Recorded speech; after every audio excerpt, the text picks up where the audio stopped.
apologize everybody on that. I'm trying to figure myself out still. But here we are. We're live. It's time. I have got to change this. We're not gaming. We're in fact coding. And I think I need to refresh this because we haven't had any follows recently. So that needs to change. This needs to go here. Time to get the music back going. Let's get the song for now. All right, we have work to do. I have a lot of work to do. I've got to figure out how to make this thing shoot. And I think I've missed something, but hey, that's just kind of how it works at this point.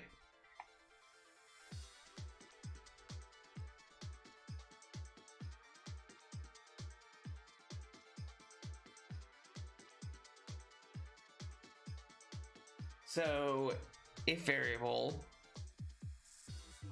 okay.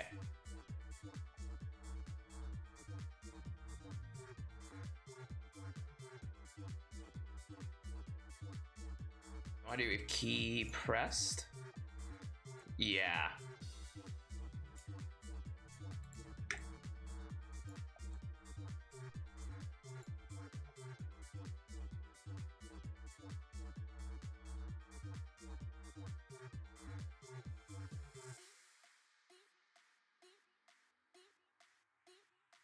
Make sure I've got this right.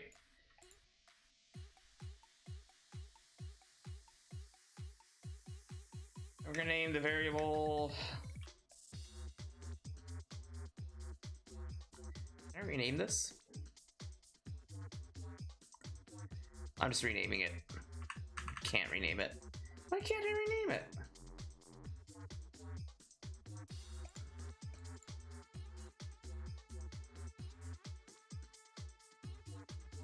Okay.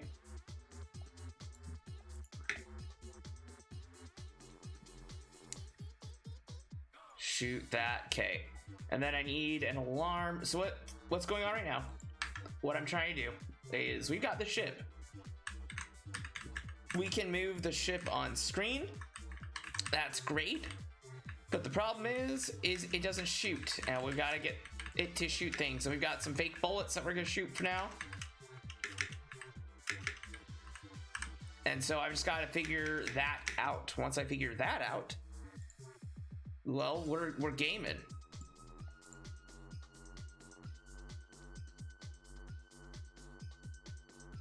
Create object. That.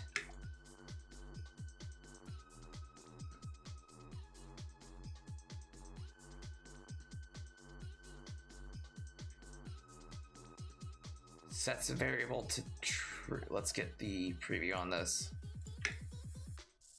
Okay. So what I need this to do is at a certain point change this from false to this while still showing a bullet, which there's an object for that. Create set direction. So it's setting direction and such, but it's not creating the bullet.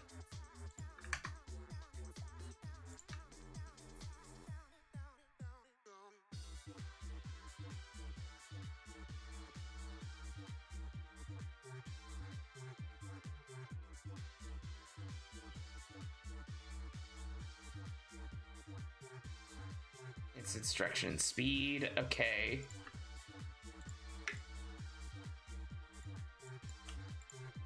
And if it's outside the view, it destroys it, which the view is going to be the viewport, I believe.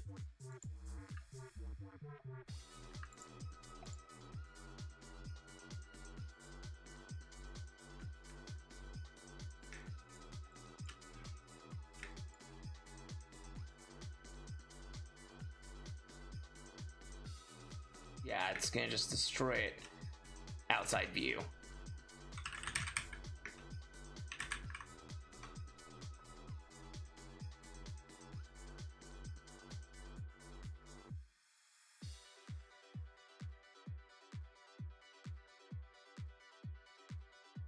Areas are normally defined in the room editor and used to show only a small area of a large room at any one time.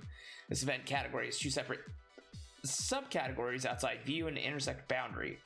with 8 different events and each corresponding to the available viewports. These, okay.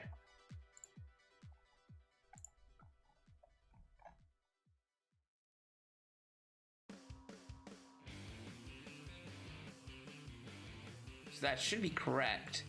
Well, to inside the view, the bullet should go up. That's 6, and it might just be tiny. It's 3 by 8 on a 720 by 1280. I'm gonna make it big.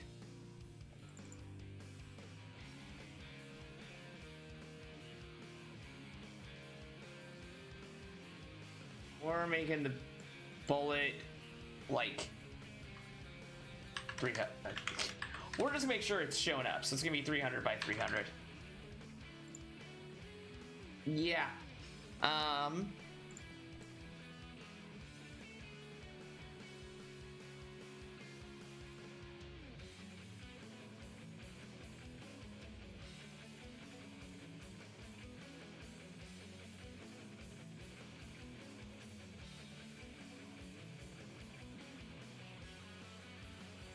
Okay. And it moves at 10 frames per second. I don't know, it's only 1 frame, so it's not like it's gonna matter too much. Okay.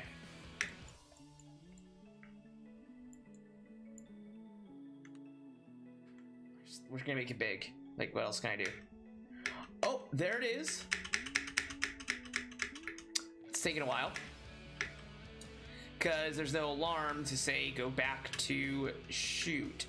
So, first and foremost, I ain't nowhere near what needs to be.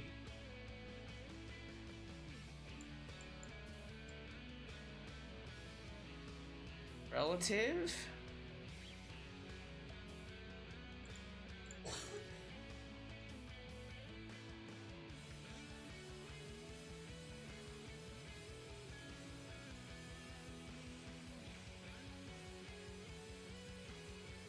Shoot to this, and then it needs to have an alarm.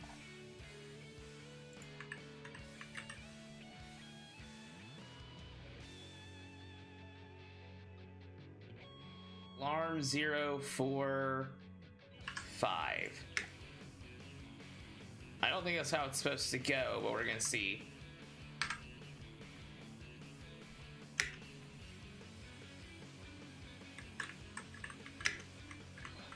Okay.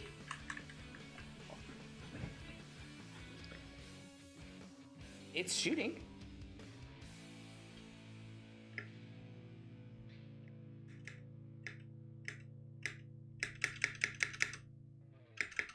Okay, that's that's progress. It needs to be origin, needs to be middle center. Edit image. We can make it small again.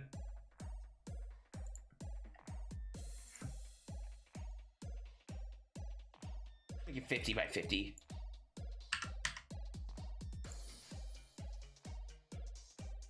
Edit image. And we'll like trim out the sides.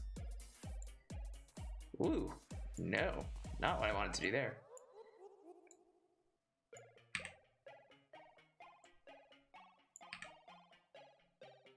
Okay.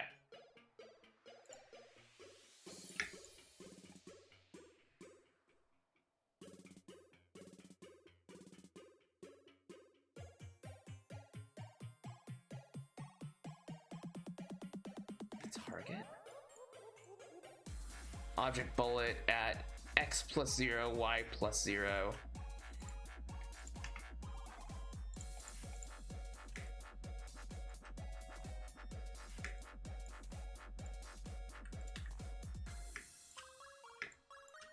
No. Oh. Can I not just make it X, Y? No.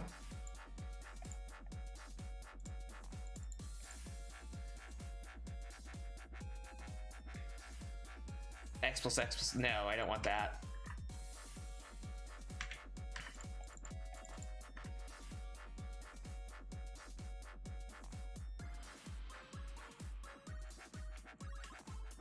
I'm learning the Game Maker visual just for the heck of it. I don't feel like it's a bad idea, but I need to make this longer. Okay. So it still needs to come from the ship. Oh, it is coming from the ship.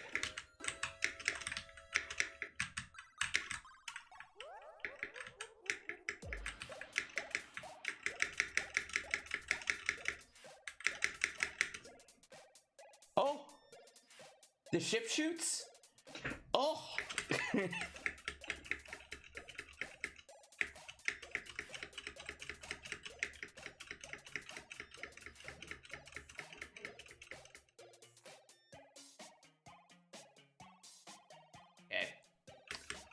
Small thing I need to fix later is that the sprite animation is animating the lights when it's not supposed to. There's no light animation.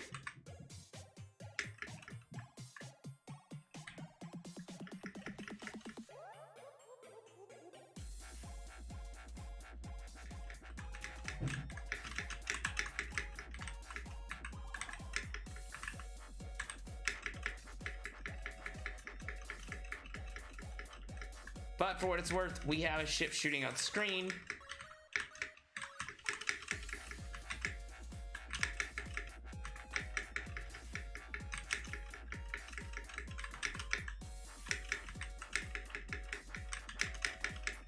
Okay.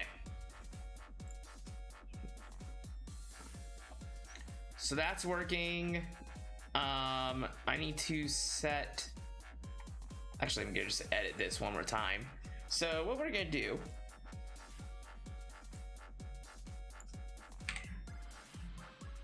can I set a middle to this? Nope, that's not what I wanted to do. View, toggle grid. Why is that my grid? Nope, nope.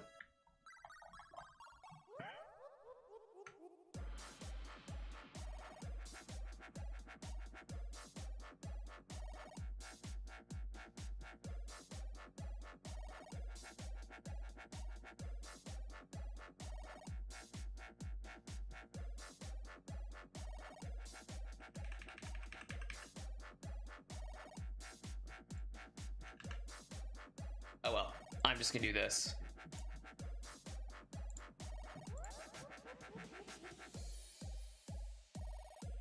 No. Ah! Okay, delete.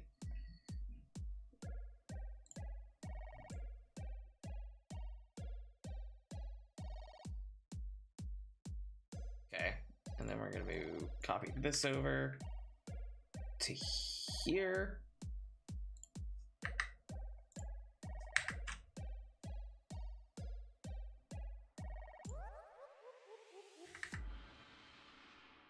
And we're gonna close it. Okay.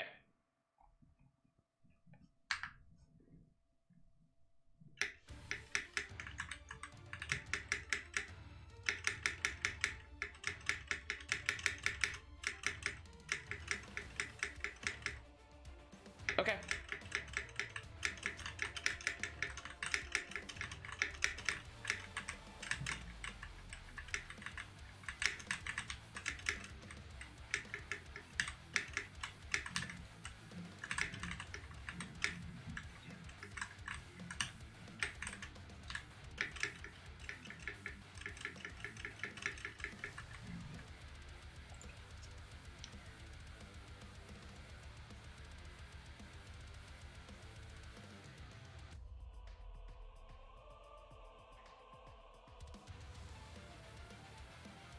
Okay, saving that. One more go. It should be a little longer between them.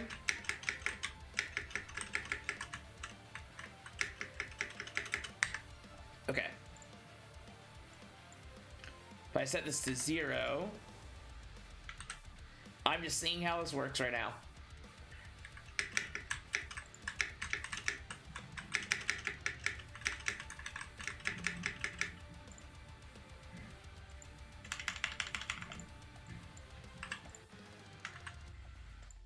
Does it never count down if it's a 0?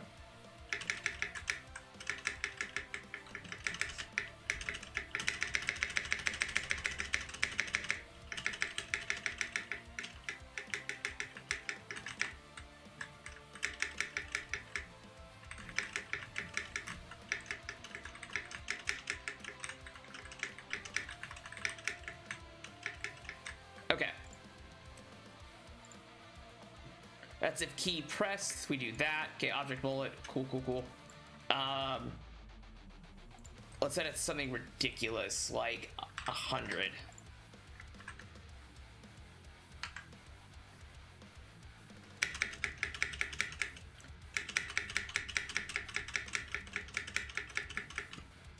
One every 10 seconds. Cool. 6 is fine. I just wanted to test. So we've got that all taken care of there.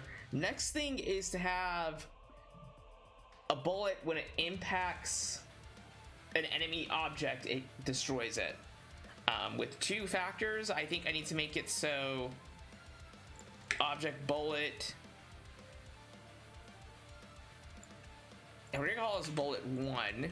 I'm gonna change this up here to bullet 1. Okay, that's changed. You go back down there. In fact, just stay there.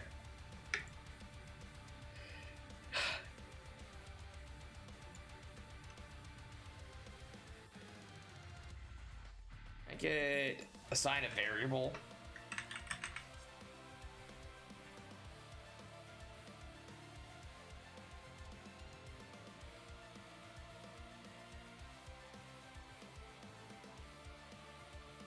Because what it needs to be and or do is remove 1 HP, but I also need to, there's some stuff that's going to come out of this and I need to be very smart about it. I'm going to also do L1, left 1 2 3, right 1 2 3. So this needs to be a singular 1. I'm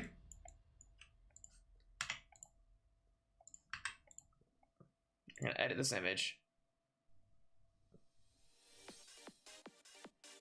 Can I not crop this area?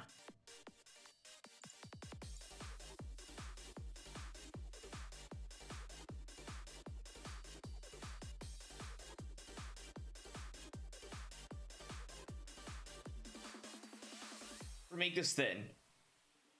Make it long and thin. So I'm gonna do this by 25.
Okay. Level 1 bullet. Okay. Bear with me here. This is going to get really complicated. But I have good reason for this, and we're going to see if it works.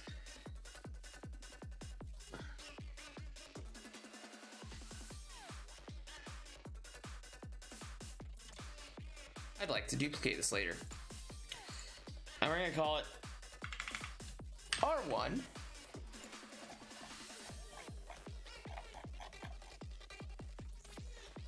So you use the same sprite, but I want everything else about it to be the exact same. with the exception of the following.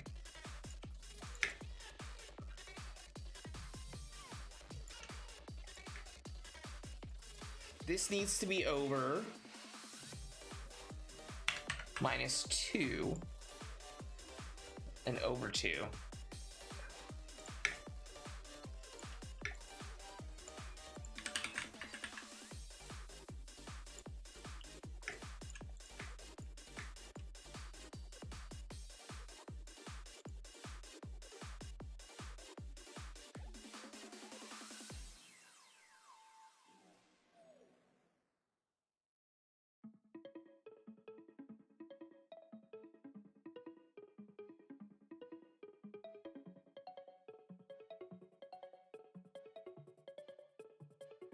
No, that's not what I want. Can I just have it collapse like these? Okay.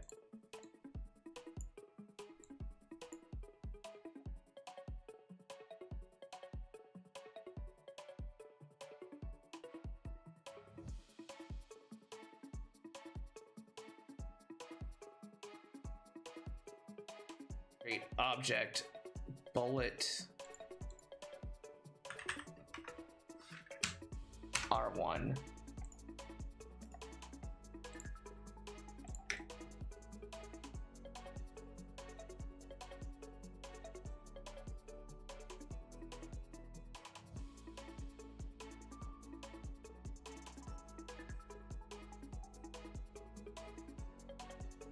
I want it to be almost all the same, with it being, instead of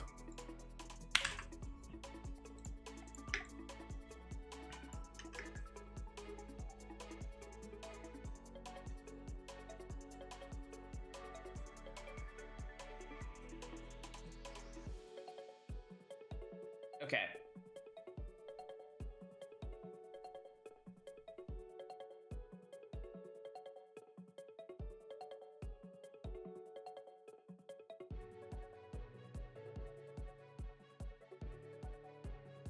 Whoa, whoa, whoa.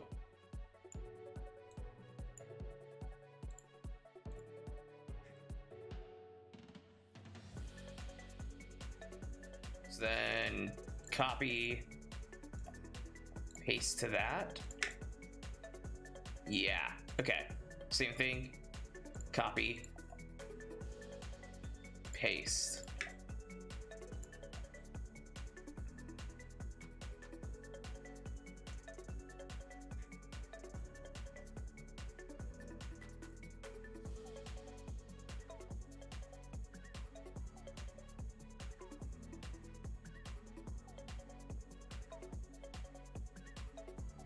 I not have it make two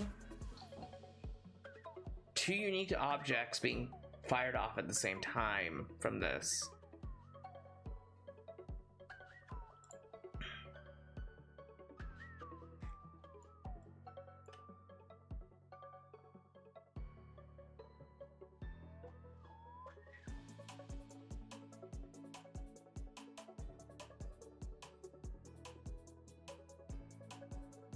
Do I have to make another one of these?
Create two objects, assign variable can shoot to false, for 6 frames. Okay.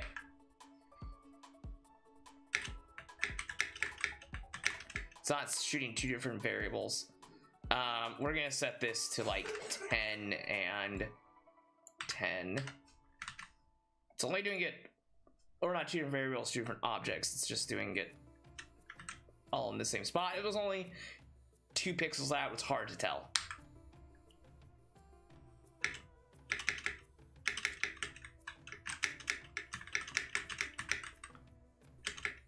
Okay, 10 is almost there.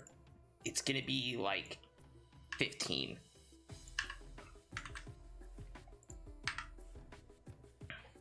There's a reason for this, by the way.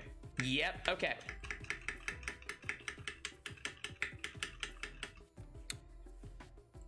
So if I go to instances, can I put this? I wonder if I can make the layers layered different. Layer properties.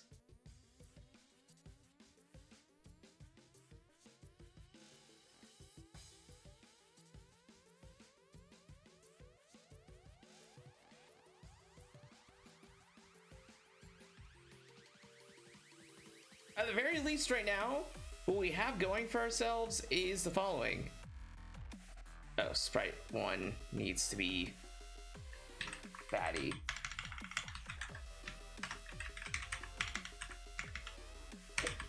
Okay. Things we got going for ourselves. We definitely have, in terms of things on screen, we have bullets showing up, we have player character moving, and we have 2 instances of those bullets showing up. 2 different instances.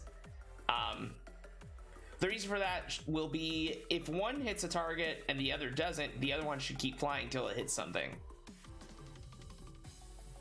And I want that to be the case because I want to play with that idea. I think it would be a cool thing to learn how to use the 2 bullets together or separate if you do it right. Where they both count as 1 HP each. So if you hit a target with both of them, it's worth 2. With most targets needing 3, you know, something like that. So that's a level 1. I'm gonna actually rename this one more time. That's an LV1 bullet. Okay. This can be removed. Goodbye. So we have the 2 bullets being made, and player is moving. Shots move with the player. So next is it needs to hit a target.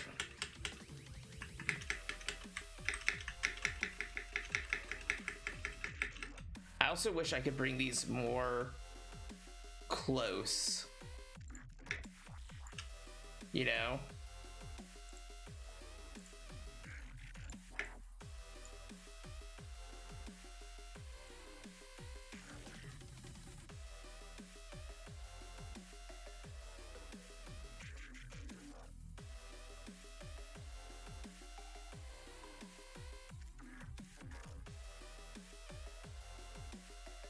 Solid, persistent, same as sprite. Ooh, I need to edit my collision mask.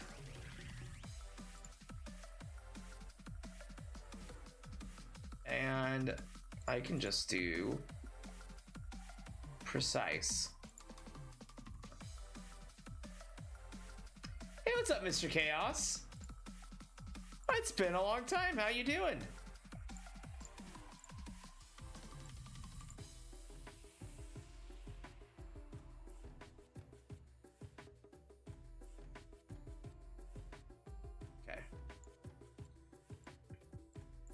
So next thing's next is to make an object for the baddie. Great. Object. It's gonna be OBJ Lil Baddie. With this sprite. Okay. So right now it needs to just show up on screen. let's just drop it there. I'm doing good. We're making a video game right now. I should probably like fill this so it's yep, we're gonna fill it. Okay. Come here. Edit image. I'm gonna fill this bad boy. Makes it easier to move it. In fact, just to make it even more easy, we're gonna make it a different color so it's easy to see. Okay. Room. It's dead center. It's gonna do nothing. It's gonna be there and it's not gonna move. It's not gonna have anything happen to it. I don't even know if it gets created. We're gonna find out.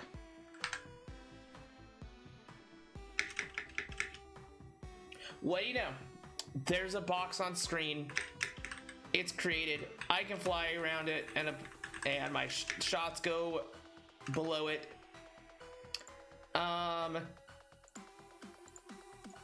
How do I like choose? Oh, I'm in the editor.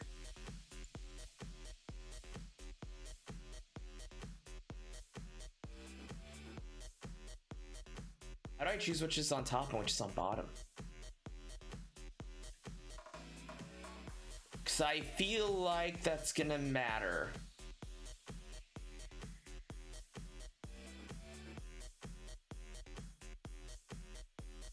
Select from any layer. But yeah, how are you doing? What are you doing these days, Mr. Chaos?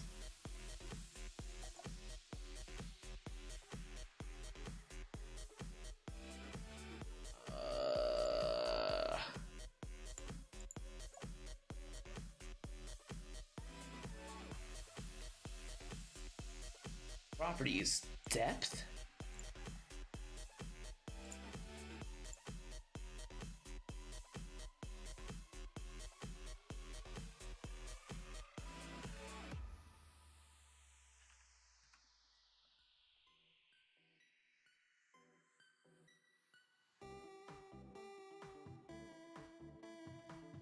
You create an object, you assign it in here, and you can assign it an initial depth, which defines how the instances of that object will be drawn in the room when the game is played.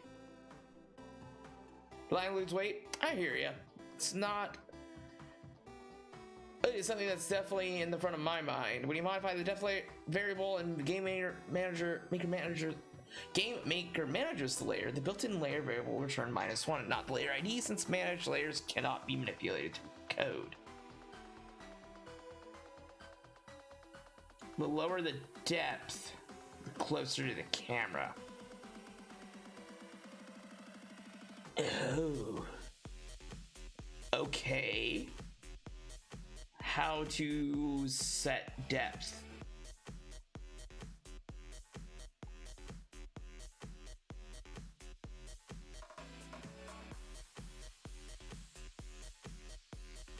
How do I set depth? Maybe I worry about this later. This is probably for more, quite literally, in-depth stuff. But I want this to be the thing that's closest to the player. So we're gonna do it like this. Oh yeah. I should stop this. So this should go over top of it. Yep, okay.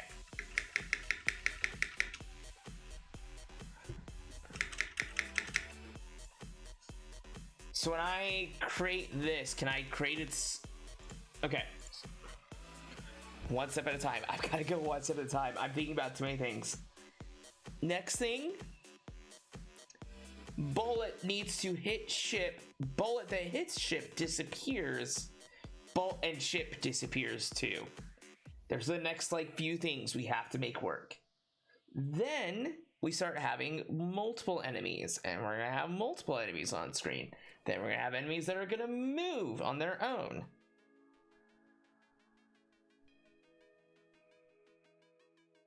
Oh gosh, this is gonna be...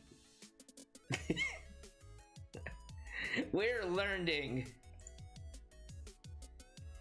We're very much learning.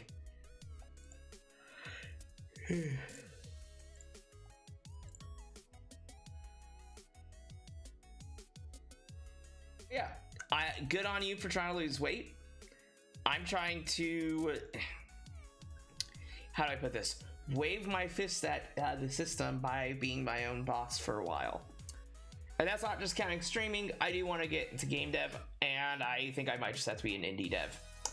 It's a scary thing, but life is scary, and I don't think that's going to change it to be any less scary. So we'll see how this goes. For right now,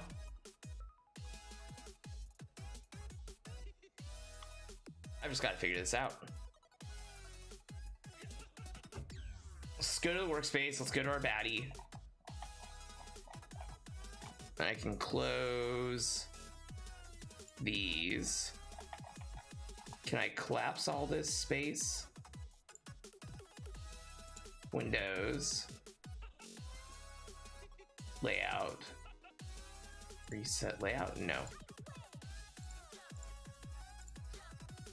There's gotta be a way to make like these move closer together without this being part of the effort. Okay.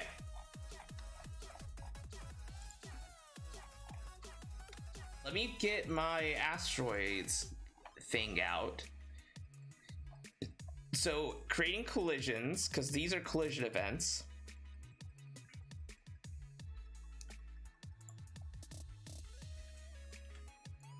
Object rocked. Asteroid destruction and collision. So instance destroy with other instance destroy if sprite. So if, hold on. Add event, collision object, lil baddie. So we can hide the preview. Come on, Trevor.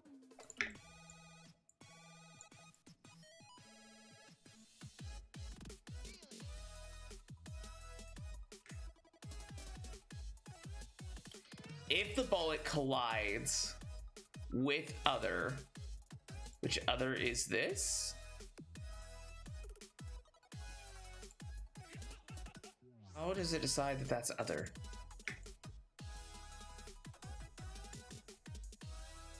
How did we decide that that's other? Okay, we're just gonna assume it's that. I'm gonna actually make the, where's the baddie? Collision mask. Automatic. Okay, it's fine. Instance. Actually, I'm just gonna do destroy.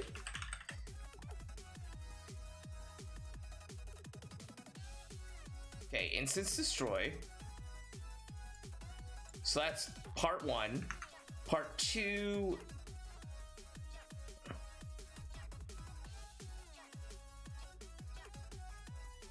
Is that it?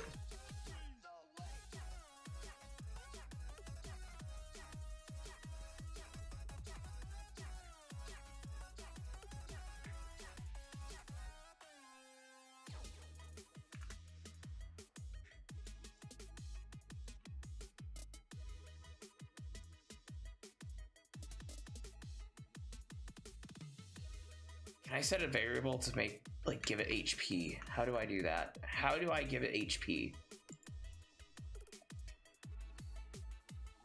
This is, so, Mr. Chaos and anybody else is here, if you're like, dude, he's just doing nothing. Right now, I'm also looking stuff up, but I'm learning a lot right now. I did a game jam in January, but I was mainly the art guy. Right now I'm being the everything guy, so I'm making the game, I am drawing the game, I am doing everything, and so there's a lot that I've got to learn, and that's a kind of big deal right now because there are things that I really just don't know, and by a lot I really don't know what's going on.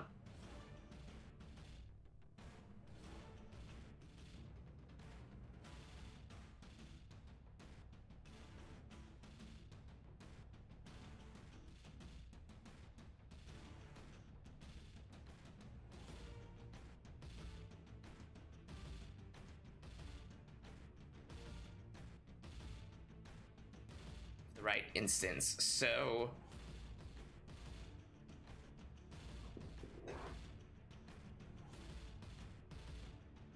when bullet collides with rock, -1 HP. Quite literally, with the exception of I don't have to build the engine.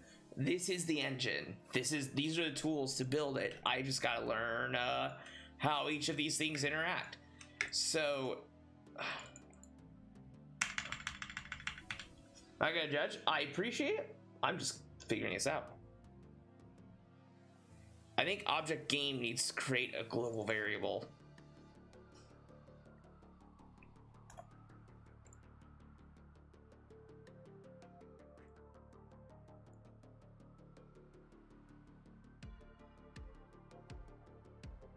Name variable HP.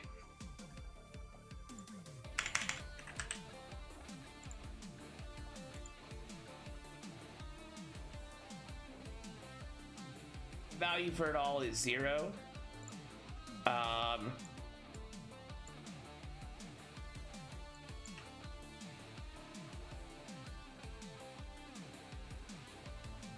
Maybe. No. I think right now our goal should just be if this collides with Lil Baddie, it destroys it. And we're gonna do the same thing with this.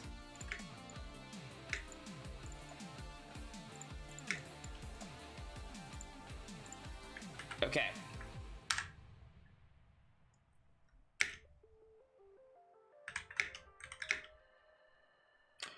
Oh, okay. Hold on. We do have something good going here. So, what we're aiming for, right, is I'm aiming for that when the bullet intersects, collides with the box, it disappears. When both bullets do, they both disappear. When one bullet does, it disappears. That's good. The next step of this is the box needs to disappear. So add event collision with bullet 1 or bullet 2 destroy instance. It needs to be gone. Okay.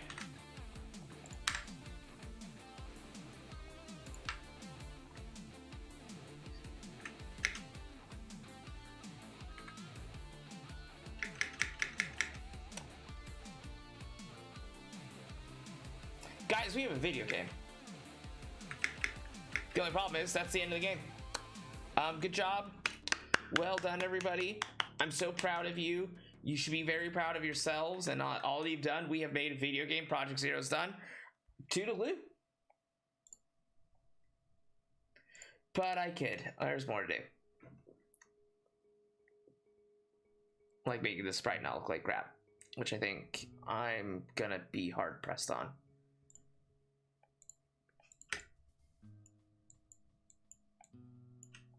Why is this just so bad looking? 128 by 128. Object player needs to be 128 by 128. Is it something to do with the aspect ratio of all this?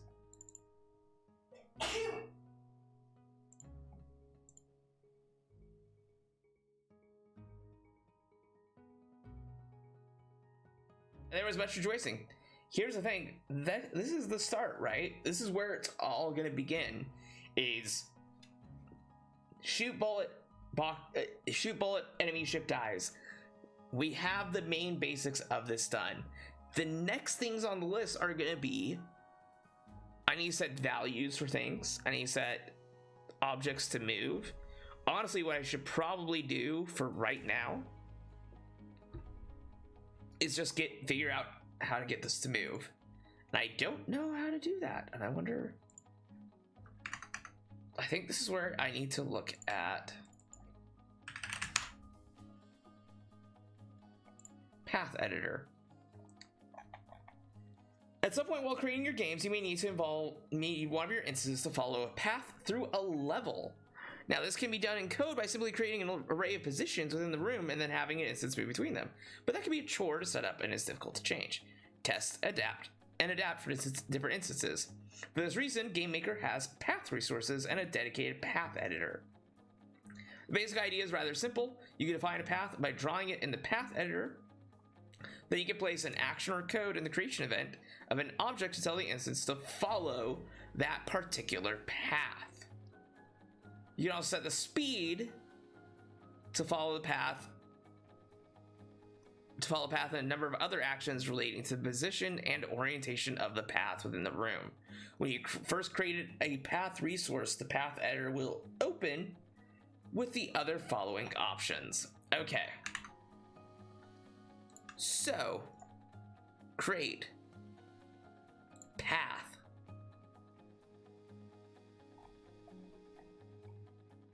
And we want to be in, can I be like dead center?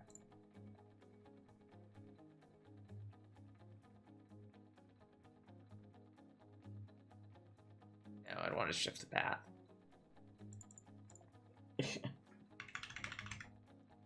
Path wave 1.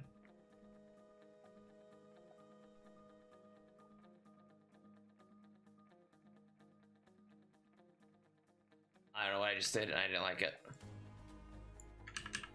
Okay.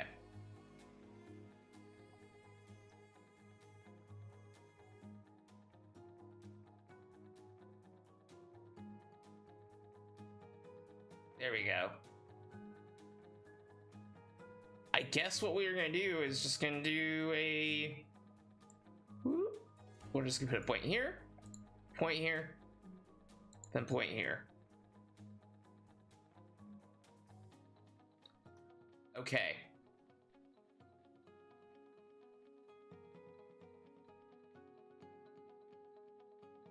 In the editor, open editor, okay. It's not closed. I need to go off. Okay.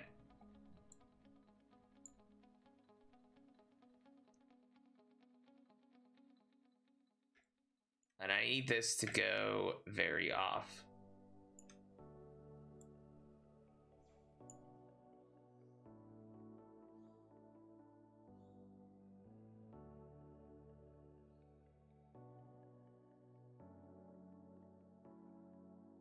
Okay.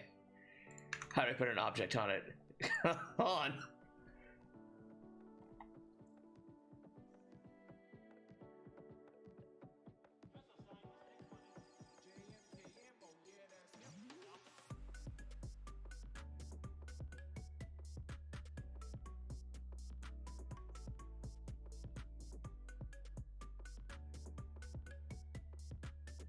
Okay.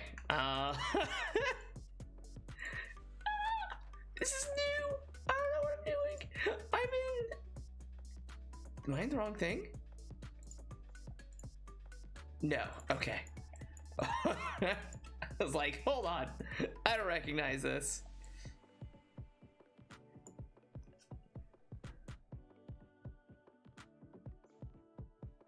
Create new layer path. So do I... Aha! Aha!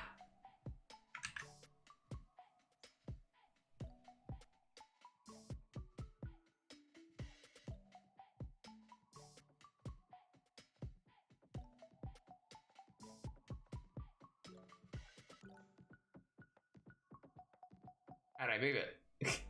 Hold on. Path?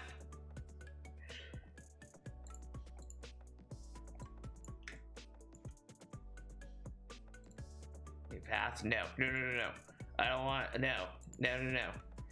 Path 1 should be, this needs to be gone.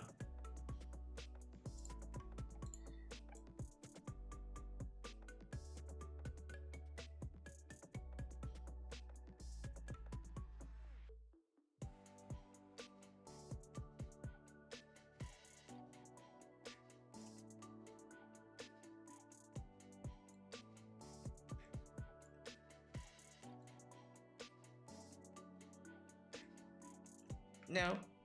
You go over here. We do this. Okay. We have a path. What next?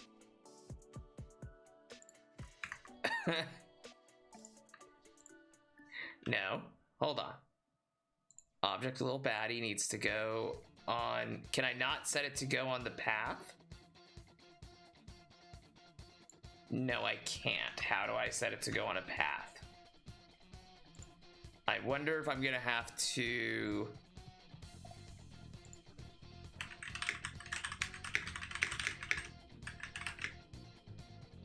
game maker.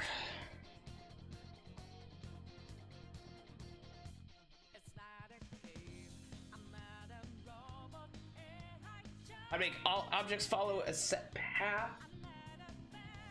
Okay. Okay. Give us a second, chat. I gotta. You gotta watch this. Alright, hello guys. Today I'll be showing you how to use pathways in using GML, or Game Maker Language. So pretty much pathways is like an object moving on its own. It's kind of self-explanatory. An object following a path. I'll give you a quick example of what a pathway is like.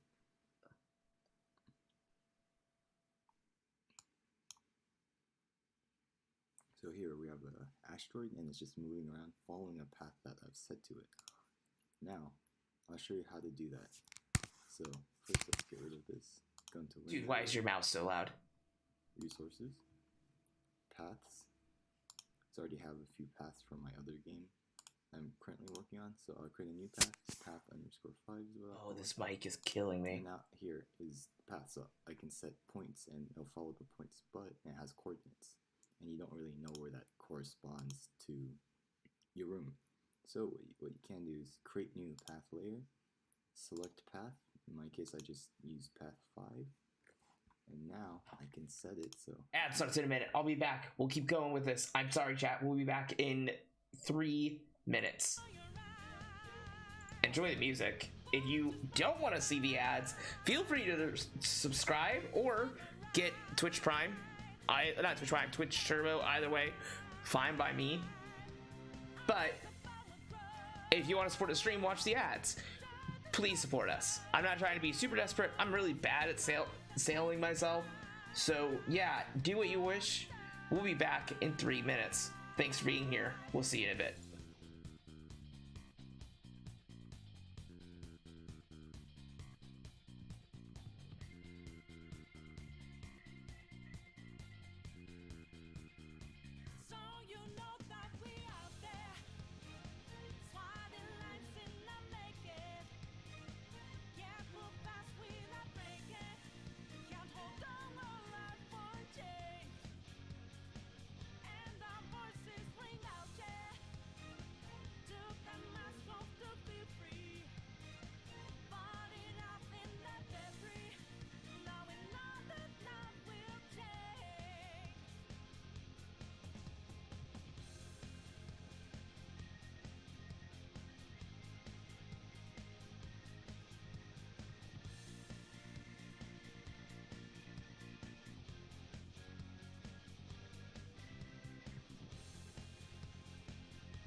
Okay, I'm back.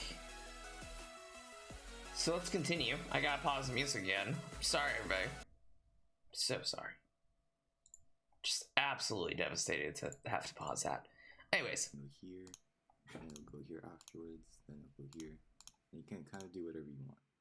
Now, in my case, when I'm having an asteroid moving, I want to not just go in straight lines. I can, if I actually want it to be curved. So in that case, if I go into the paths, there is a setting, smooth curve, and it smooths it out. So now, what I can do is now I have to apply it to my object. So just bring out any object that you've created. In my case, I'll be using this asteroid. Oh, gotta make sure you're in your instance layer. Here we go. So if we edit object, we want to make a create event, and then we'll do the code. This, you don't have to do this, but with parentheses other. Dude, his mic is just horrendous and picking up everything. So let's say we have something that applies to asteroid 5. It doesn't apply to all asteroids 5. It just applies to this asteroid 5. Then we do path underscore start. Then we'll do path 5 parentheses with speed 2 parentheses, which you can set the speed to wherever you want. That's how fast they'll be moving. So speed. Let me double check if this is correct. Resources.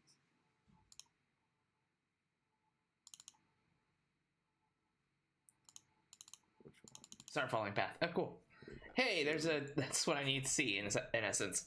Okay. So this is what we're gonna do. We have path 1, which is taking this.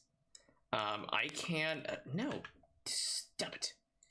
We're gonna actually. So this is on screen, but I think I can just put it over here. It doesn't have to be on screen. Workspace. Let's go to baddie. Add event. Create. Path. Okay. Start following path.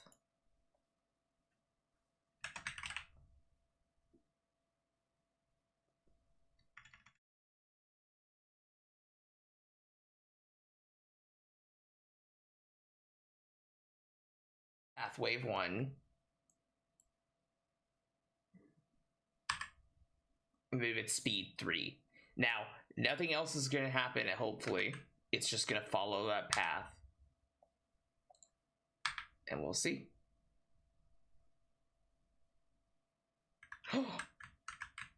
Chat.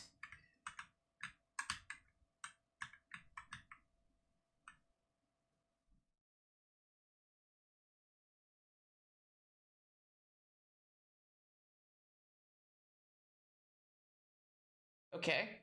Okay. Okay. That's progress. Let's reset it. This time we're gonna blow it up while it's moving. Okay. Can I create?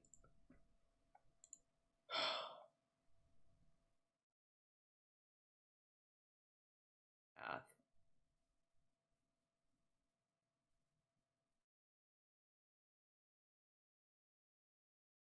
Okay.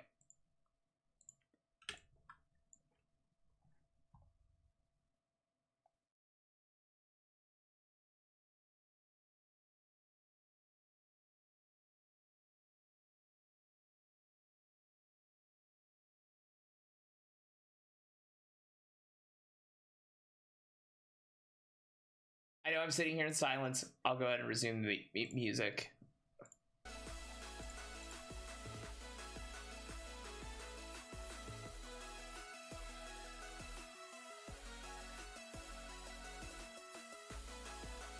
I guess there's a couple thoughts running through my head. How do I have 2 of these doing that, you know?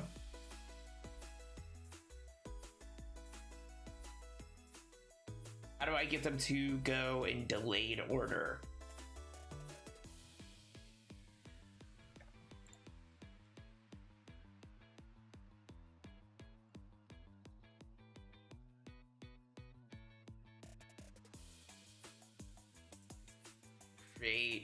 Create.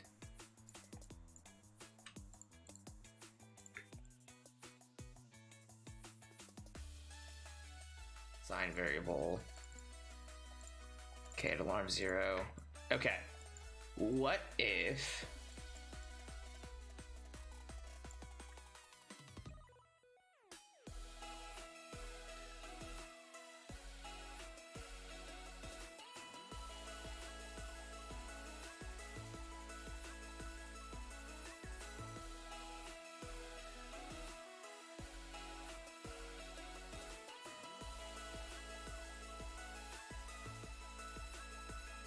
This is a shoot 'em up, a shmup.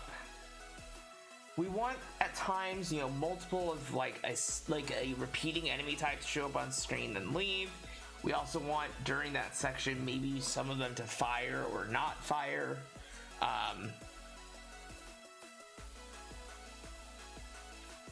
think the biggest thing for me right now is if I can make it so multiple show up like consecutively in a slight delay. They go all on the same path, but how do I delay that?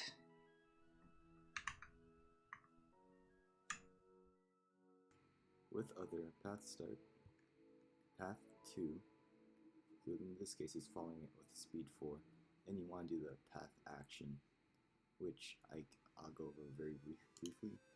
So I'll just make this the same as what I'm doing right now. So path 4, then path action, and then you have a few options here: continue, restart, reverse, stop. Continue keeps on going. Restarts is when it hits the end, it'll just go back. Reverse is it'll reverse it after it reaches the end, and stop is it'll just stop afterwards. In my case, what I'm doing action. Action underscore continue. Dude has like a mic right on his face or something because he's hitting it every time, and it might be the like mic on his laptop from the sound of it. Relative means that it's actually going to follow right where the line is. So mic right here, around the line. If I have it down here, it's going to teleport it to where the beginning of the line is, then follow the line exactly. I don't really want that right now, so I'm going to set it at false. And end it. So this should be right. Now, once we play it, we should have our asteroid moving in the path we set it to.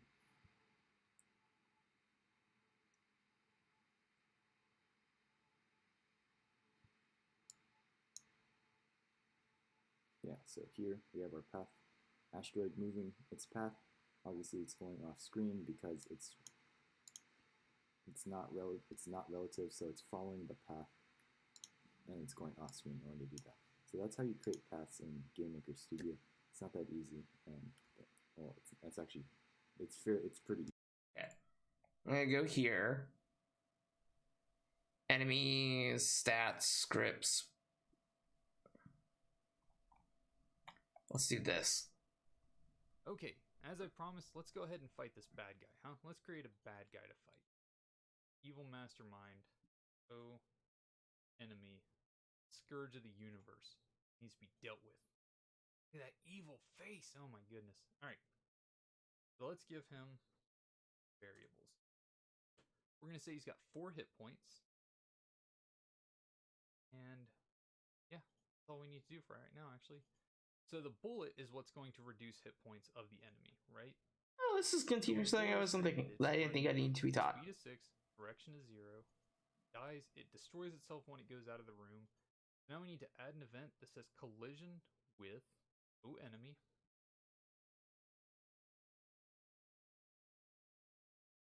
And we're going to say with other. So with the thing we're colliding with. We're going to reduce the hit points by 4.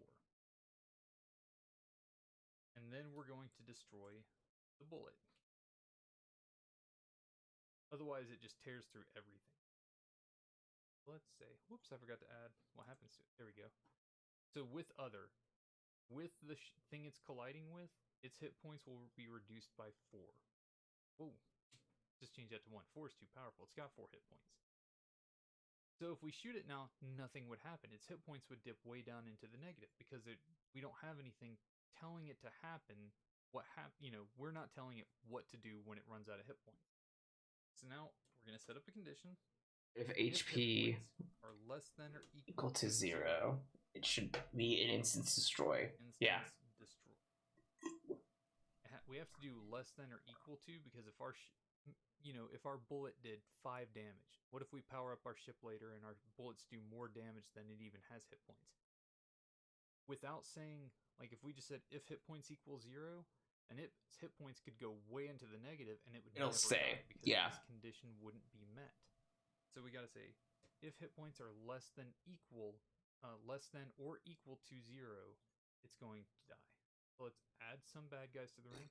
Here's a little hint: if you have an object highlighted, you can hold down Alt and create as many of them as you want. Create a whole pyramid of bad guys. Fight through. And if you create way too many and you're sick of seeing that many bad guys, you can actually hold down Shift and select them all, or you can resize them. Here's going to be a real weird, stretchy bad guy. It's going to be tall. Let's see what happens. So after 4 bullets, it dies, right? But that's terribly unexciting. That doesn't really, it's not that satisfying. So let's juice it up a little bit. Let's make something happen when it gets hit by the bullet so that we know it's taking damage. Get a flash. Yeah. Function called image blend. See red. We're going to make this enemy's colors blend with this color. See red. So it's going to turn red when it gets hit. But if it stays red, that's not very good, because then it just looks red and everything turns red and it doesn't really do much for us. So we're going to say alarm 0 equals 3. Now, alarms are unique to every object. And so yeah. what alarm 0 is for a player, it's totally unique to what it will be for our bullet and our enemy. So for our enemy, we're going to say alarm 0 equals image blend equals C white.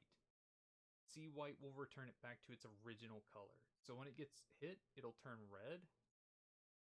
And then after 3 steps, it'll go back to white. There you go. See, now you can tell it's taking damage now. That's really important. It gets frustrating if you have no idea if something's taking damage. If you have a boss with tons of hit points and like it has a specific weak spot or armor or something, the players need some kind of audio and visual cue as to whether or not what they're doing is working or not working. They need to know that it's taking damage or not taking damage, and having it flash a certain color certainly helps. And we're going to do one more thing real quick before the end of this lesson. We're going to add some more variables. Reset and leave. That didn't help me as much as I thought it would.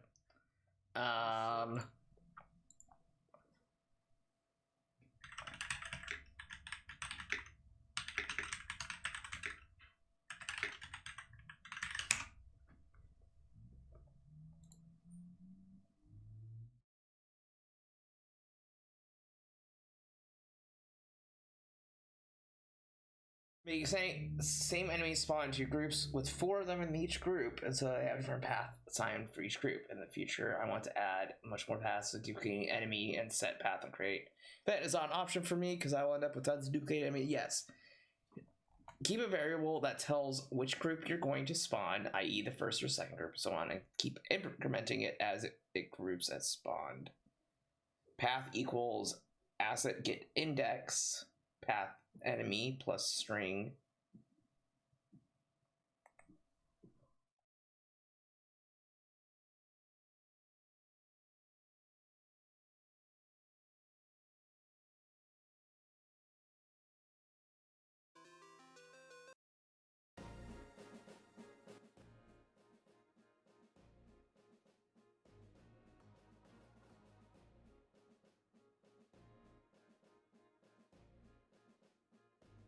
control object that creates the enemies one by one with set delay in between. It sets them moving down a path to get you started. Create an object, call it enemy spawner or something like that, and drag it into the room. No sprite necessary, as we're making a game logic controller object. In create event, define variables that tell you how many enemies in total needs to be spawned, how many have been spawned, and delay between each one. Also set alarm 0 to that delay, and the alarm code use instance create later to create the enemy and set it. Okay, so I make an object that goes on, that creates an enemy that follows that path with delays.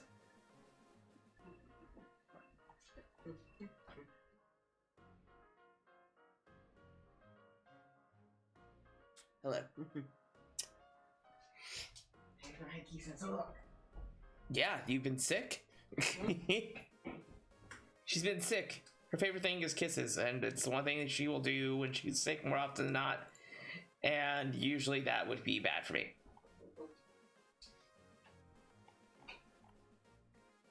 Okay, so create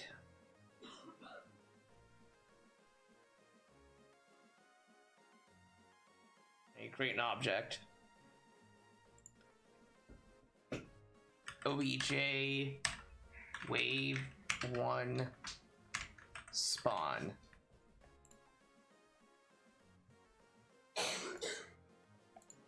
So we're gonna make an alarm 0.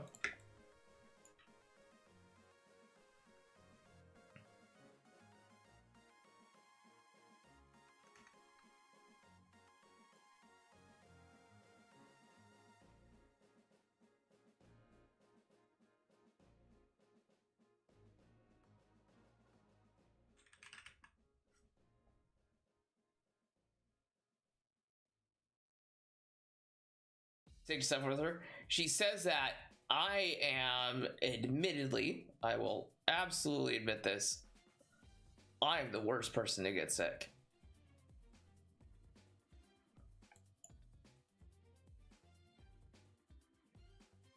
Create object. Hold on. OBJ. Little baddie.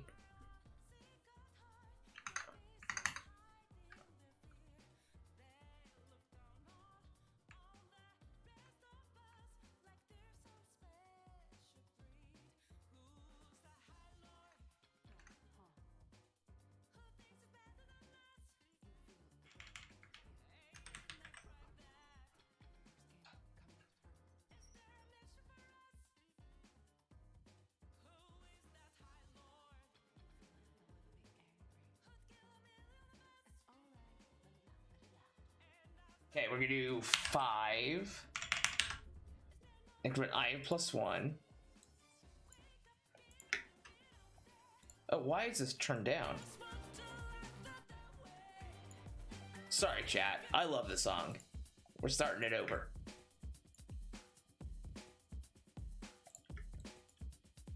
Start following path. Path 1.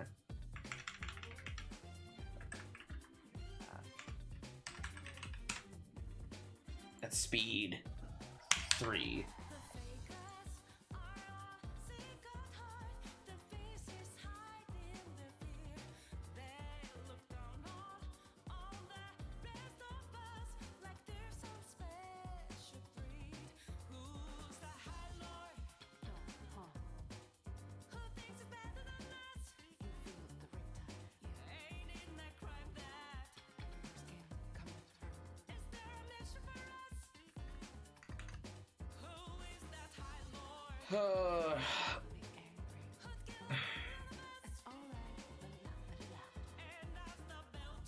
Increase on our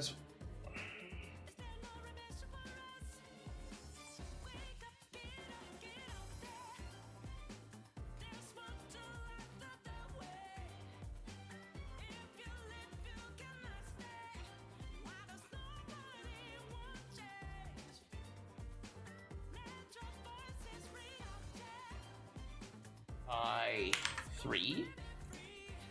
Okay.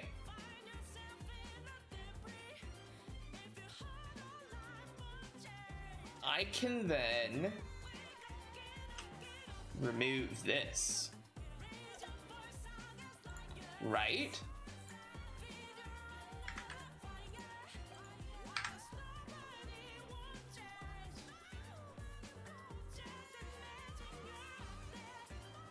No. Something has to start so that it goes.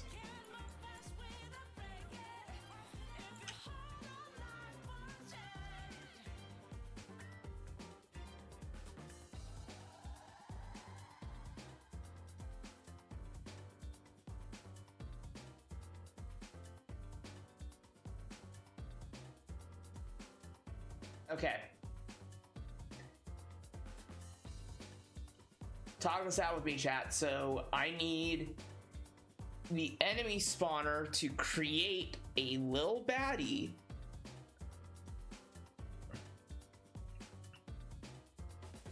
that follows the path at wave 1.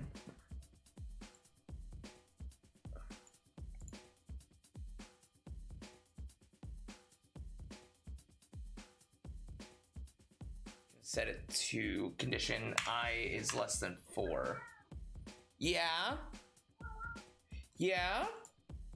Create instance. I need to create the object layer of Lil Baddie.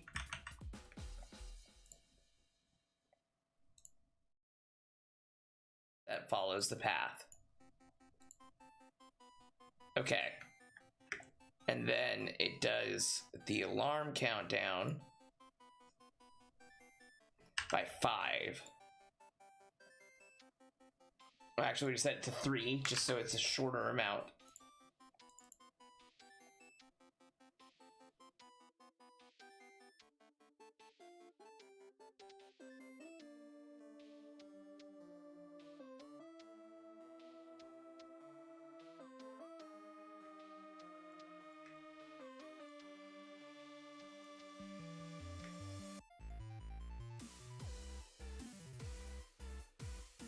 I don't think it's what I want.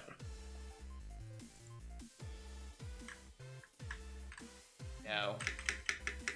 Because nothing's being created.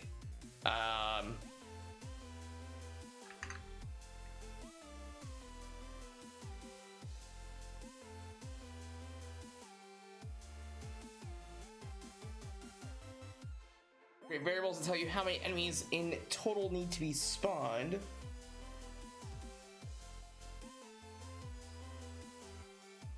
How many have been spawned and delayed between each spawn?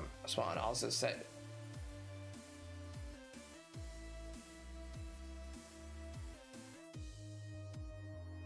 What? Sophie? Come here. You're not alone.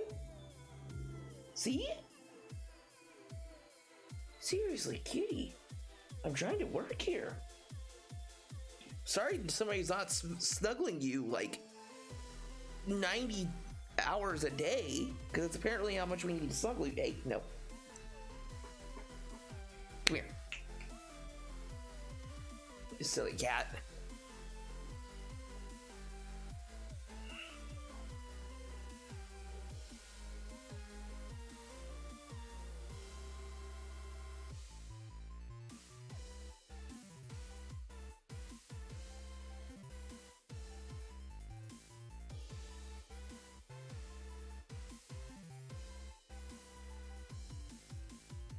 Oh, I have to create. Good job, Cole. That can go.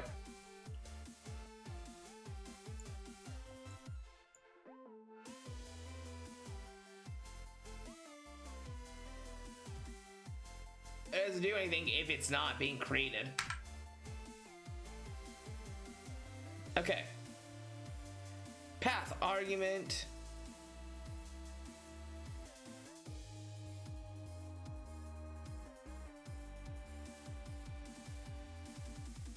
Line 11. Okay.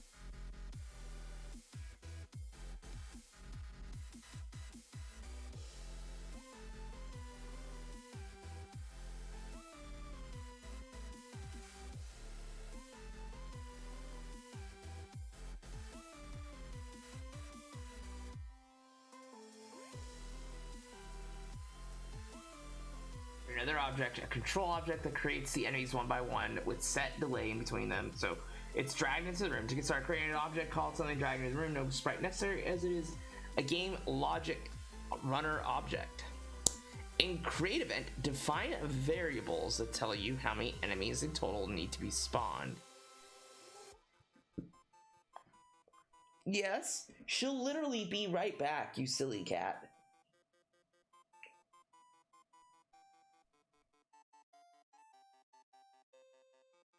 I can't up. Give me a second, chat. I'll be right back.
Okay.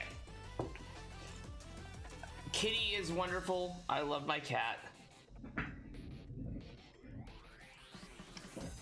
But she is so needy. I feel bad. I can't give her the amount of attention that she wants ever. And I'd like to be able to fix that, but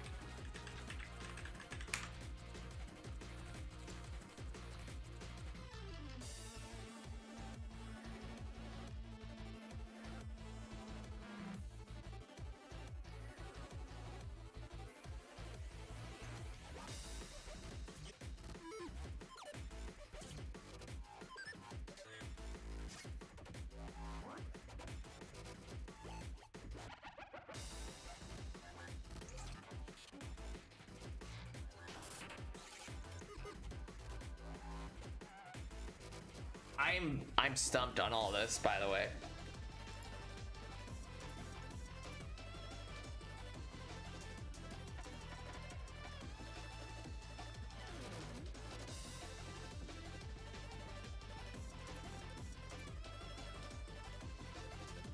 Welcome back. Now we need to generate some enemies.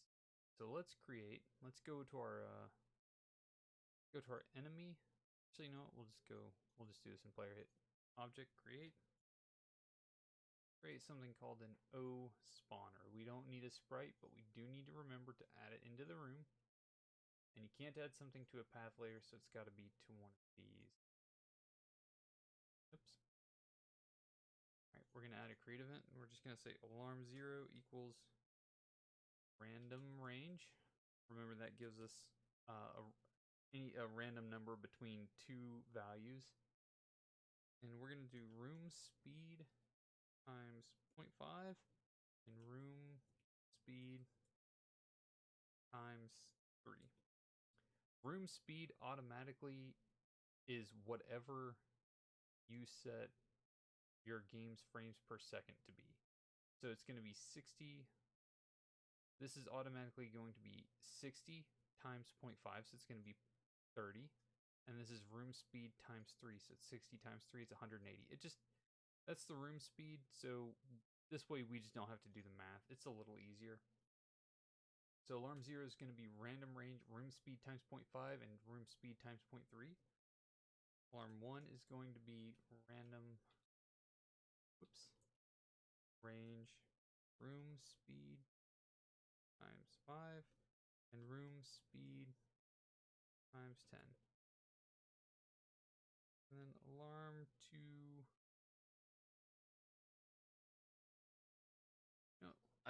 I'm in a bit of a tutorial hell, and I get why, but I need to fix it.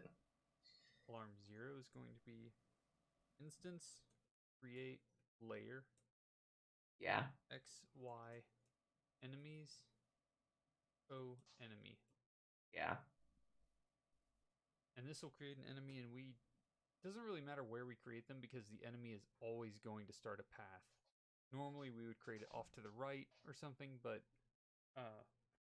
because the enemies are set to absolutely follow the value of the path, we don't need to worry about that.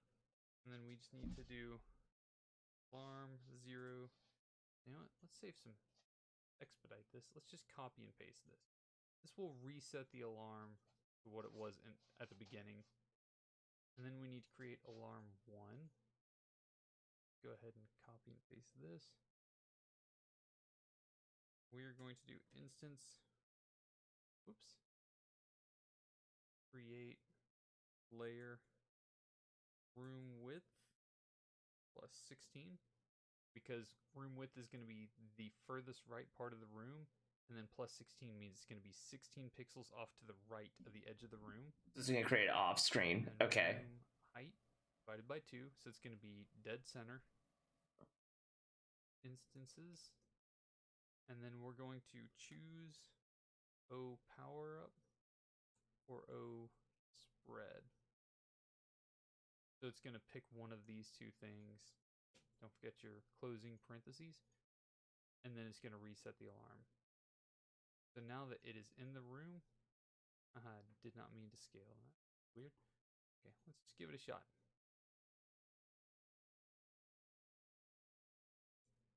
So, our first enemy.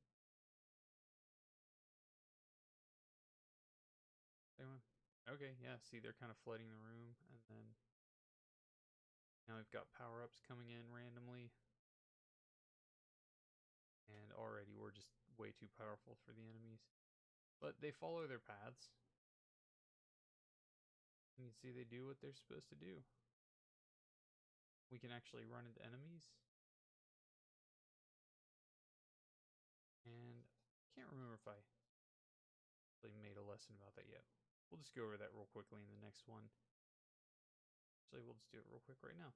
Because we know that this is all working. We've got a couple different power-ups and weapons and stuff, so... Not really again helpful. I get an idea of it, but...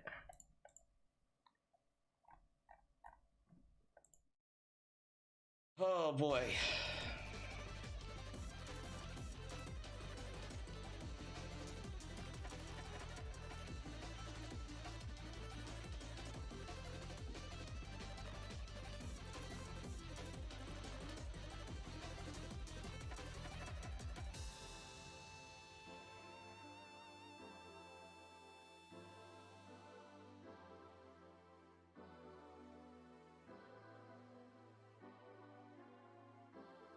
I've got other questions in place. I think right now I'm already pretty pleased with what I have. I don't want to give up until I get at least one functioning enemy spawner, but I think for what I'm gonna do, we have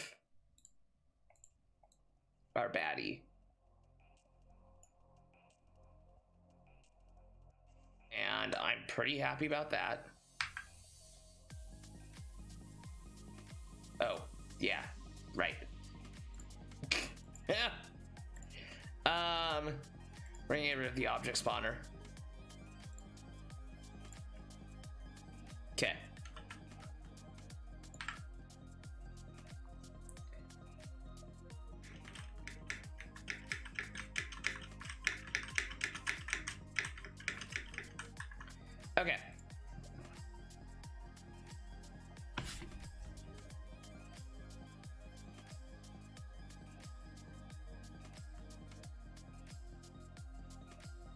Because my thing is I want to make it so that every spawner actually follows a path. So this is an on rails idea, right? You get to this point in the thing, you know enemies are going to show up from these locations at this time and this speed. It's going to have those enemies and they will shoot back.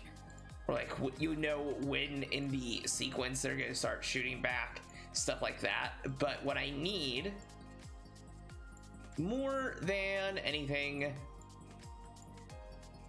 is to just like not get stuck. I think figuring out a bit of background movement and how to make the viewport move and triggering those spawn events will make a difference. I know we just had a break, and I know I just said hi to my cat, making sure she was okay. I'm gonna take an early break and be right back. I gotta use the restroom, but we'll be back. I'm not gonna throw on ads, so I'll be back in a bit.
Okay.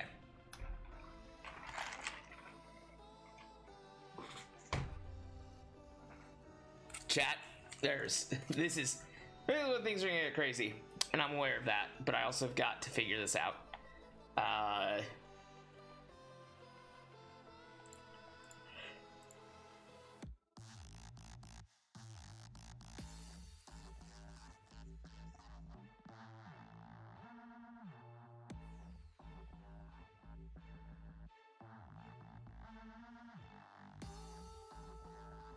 I'm just trying to think of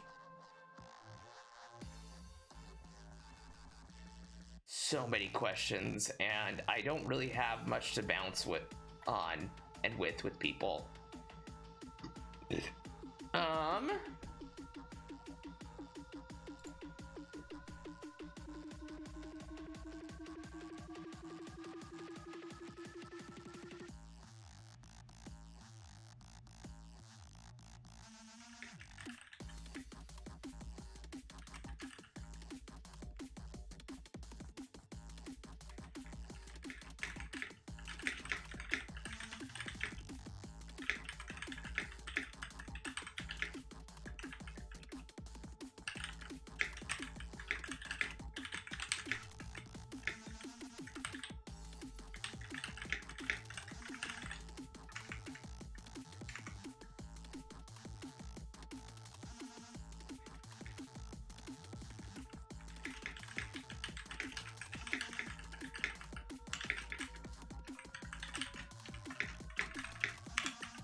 Part of me is wondering if I made a mistake by going through like the game maker visual language through this instead of otherwise, but at this point I guess I could convert all of it.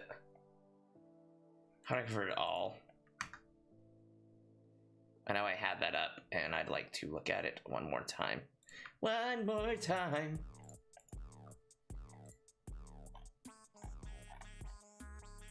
Oh, I thought I got rid of this. Where is it? Nope, nope, it's gone. Show yourself. I will not get bopped over KK.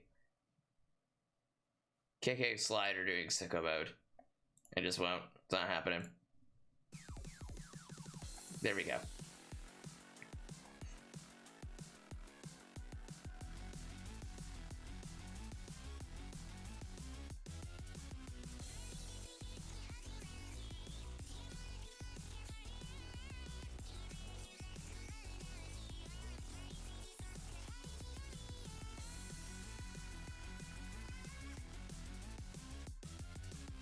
Okay.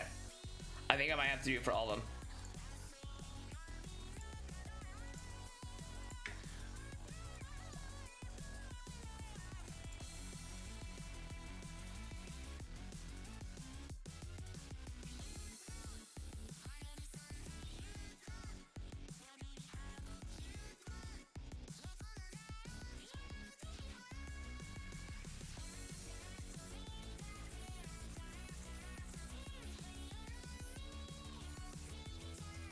I'm gonna do it like this because I think it will work better for my brain.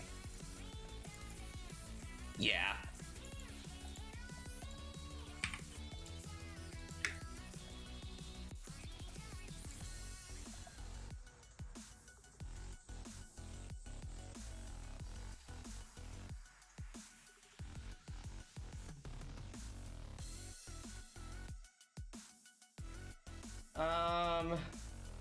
Preferences, tools, windows.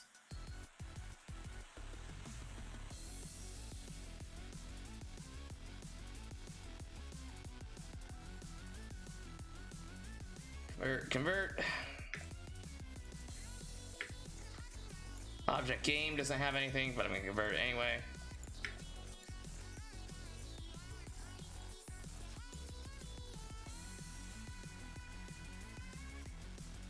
Okay.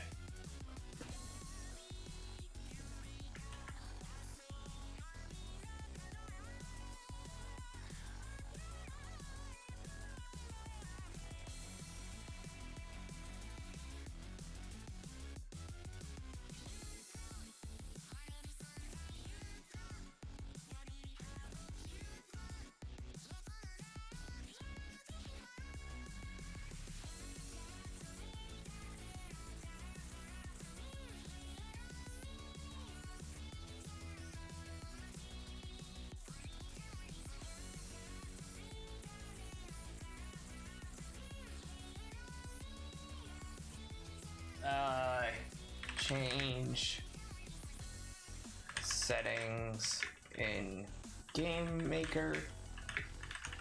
Use GML instead of G.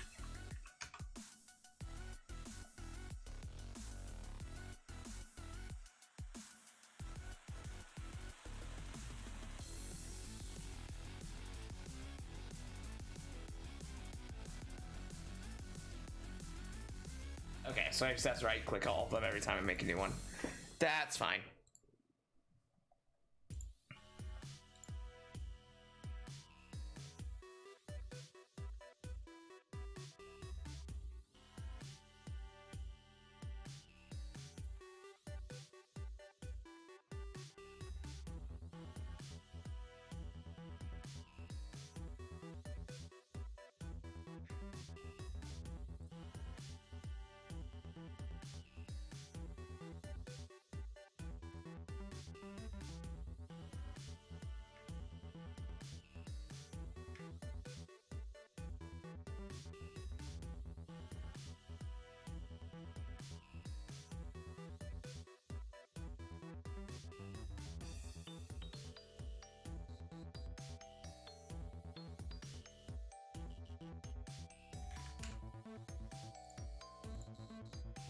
Okay.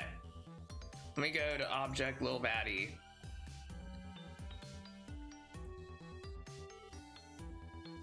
Actually, I don't need to. If it was easy, everyone would be doing it. I don't think that's the question of like if it's easy or not. I think the question is, how do I make it easier on myself? And it's more of like, what's the question I'm trying to find? What am I asking? What am I trying to do? And I think right now it's a bit of rubber ducking with both chat and myself.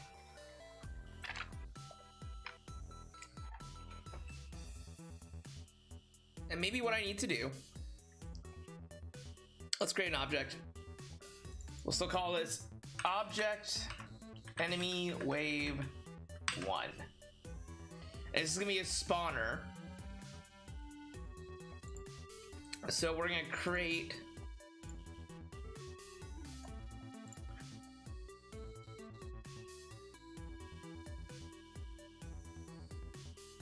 we need this to create little baddie objects.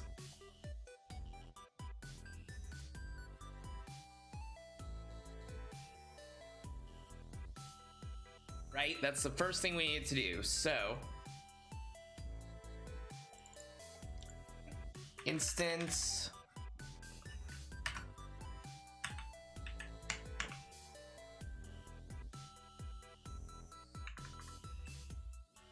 oh gosh.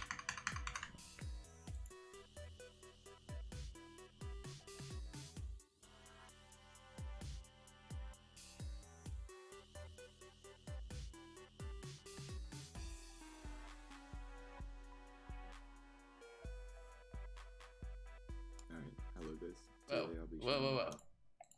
Hold on.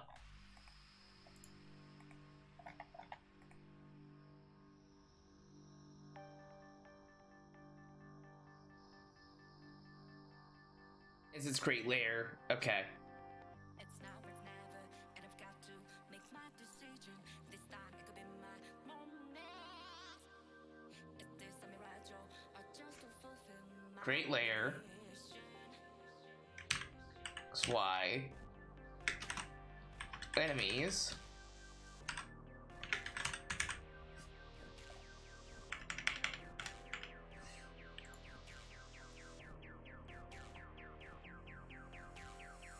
I'm good with the balance, but I'm landing on razor's edge now. Oh, object. OBJ Lil Baddie. So that's the first thing it needs to do. It needs to create this enemy. And then There's no time for indecision.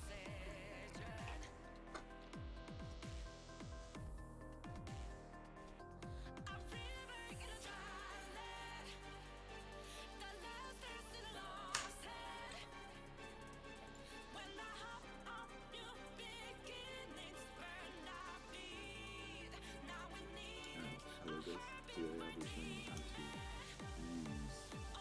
The thing that I've learned in my life, and I think this is a fair assessment, is as so pretty we much pathways, and then we'll to apply the path. Let's say we with oh gosh, what I can sorry. do is now I have to apply it to my object. So just bring out any object that you've created. In my case, I'll be using this asteroid. Gotta make sure you're in your instance layer. With anything that we do in our life, there's lots of things that are going to be easier or harder on people. My next break's coming up. I apologize. I didn't want to do a bunch of breaks. This is going to be an ad break. But as we learn, I've learned that it's not that things aren't easy for everybody. It's some things are easier and harder for others. But anybody can learn any skill if they apply themselves to it. Are they become masters at it? Who knows? How much effort are they going to put into it? But everybody can and should try to learn things that interest them. You don't have to make money off it. You don't have to be an expert at it. If it interests you and you're interested in putting time and effort into it, go for it. It's better to do that than live on what ifs and dreams. My dream is making games.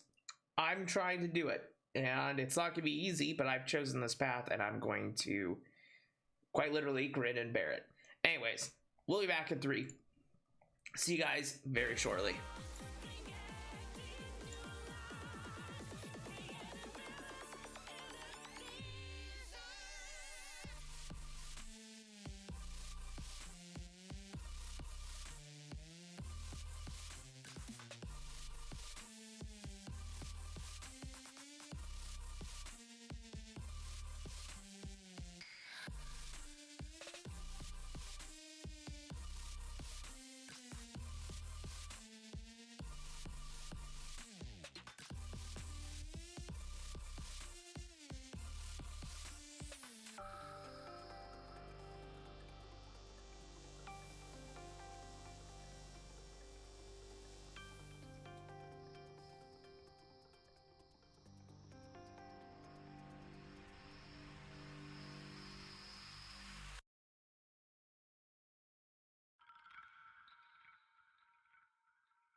The ad break thing is not consistent with the one that gives me on the Twitch chat, which is very odd.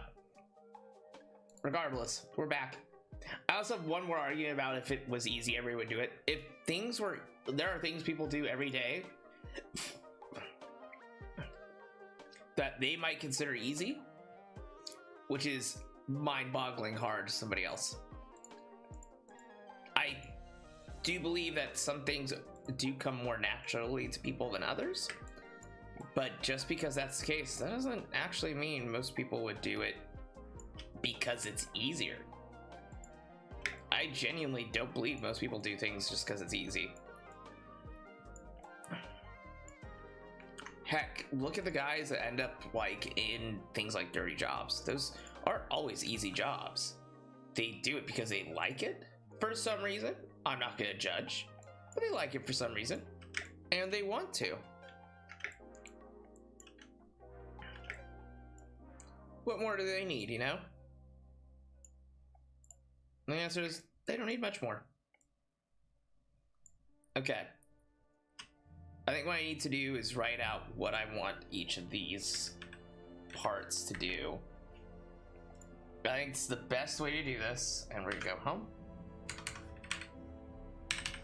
So what are the things we need this to do? We need it to create an enemy. We need it to make enemy go on designated path.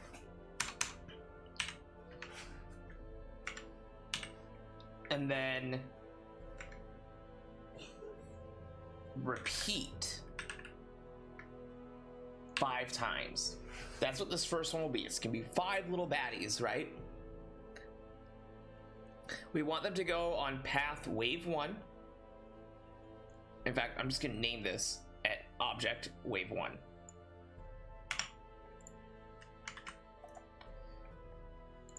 Add event other.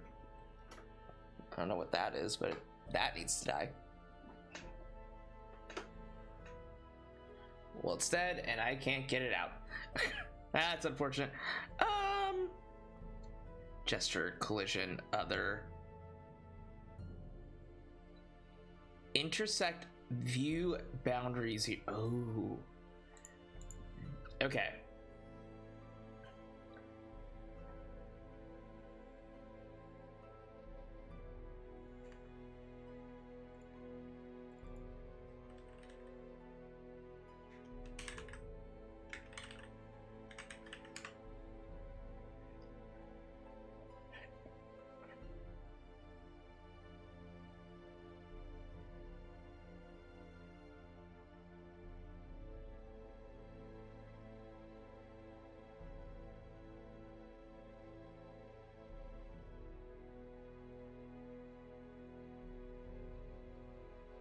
Other events. Okay. Nope. It's not any of those. Add event other views. Intersect boundary. This event is triggered when an instance touches the inside of the room, and like the outside room event is based on a check done against the assigned sprite of the instance. So that even if you have set the image X or Y scale to a value other than 1, this event still may be triggered at the moment of the sprite that intersects the room boundary. If the instance has no sprite, then the position of the instance is used the moment its X or Y position intersects the room boundary, then it will trigger the event 2. You can use this event to do things like tell an instance to bounce back in towards the room again rather than go outside. Okay. Camera views are normally defined in the room editor and used to show only a small area of a large room. This event category has 2 separate subcategories with boundary definitions with 8 different events corresponding. Okay. Only taking the boundary of the camera view as a thing for the instance to check against rather than the room. So I can trigger this event to happen when the view, when the camera reaches a certain point. Can I make the viewpoint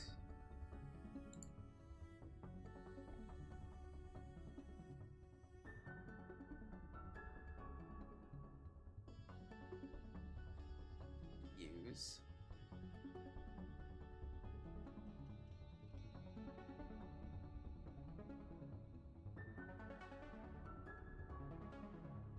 Oh, you know what? I'm gonna do something different. I've decided I'm gonna try something a little different, but because I think it might help me to understand something. Create. I'm gonna go here, actually. Create a new path. And we're gonna zoom out. And I'm gonna start the camera. I wonder if it starts at 0.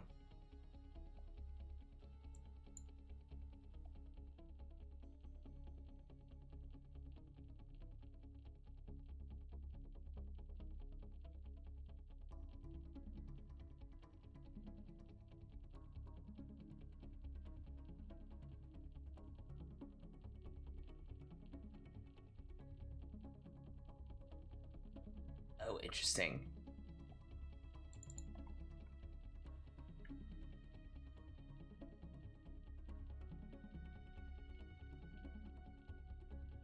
Because there's no path to edit. Let's make a path.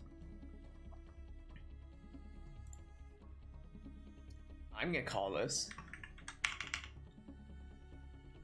path cam 0.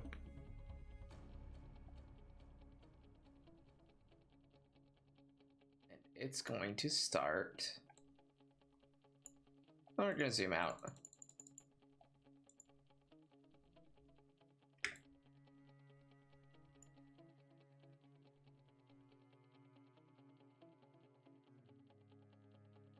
Just gonna make this open editor.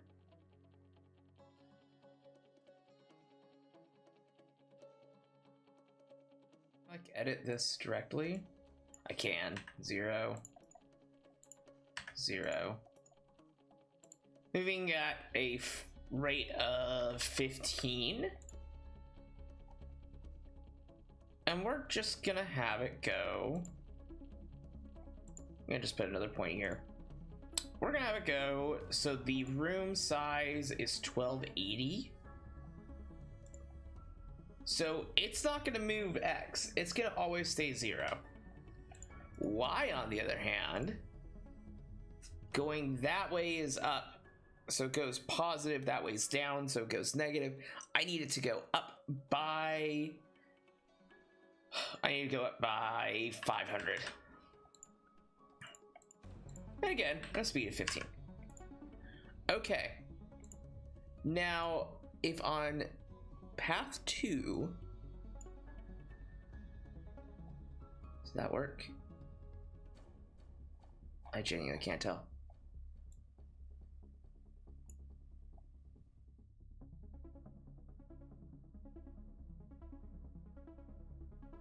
Oh, it's over here. That's why.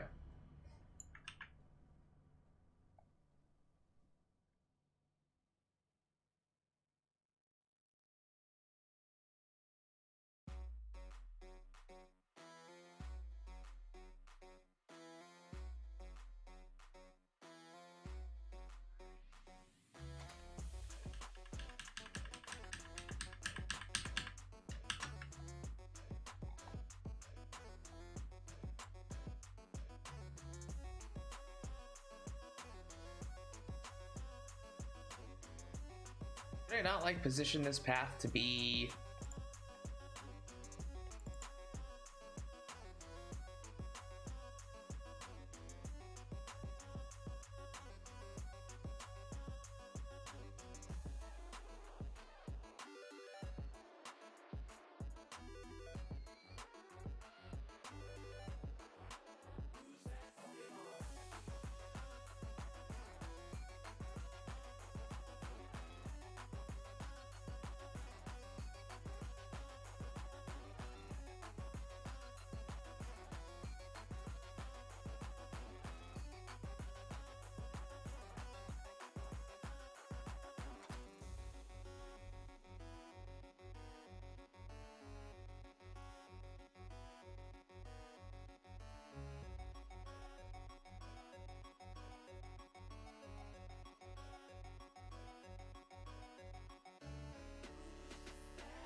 Can I not make like the points on this a little easier to work with?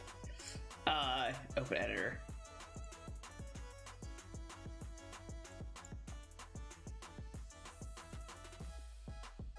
Apparently not.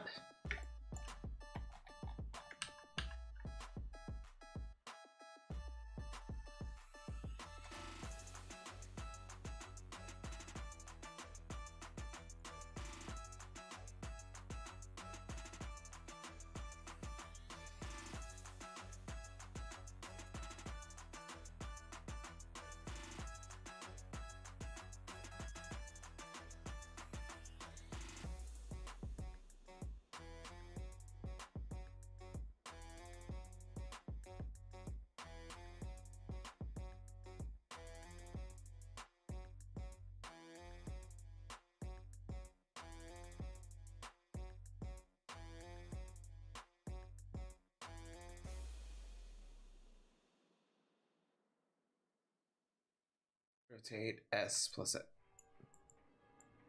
scale? Okay, whatever. I don't know what I'm doing at this point.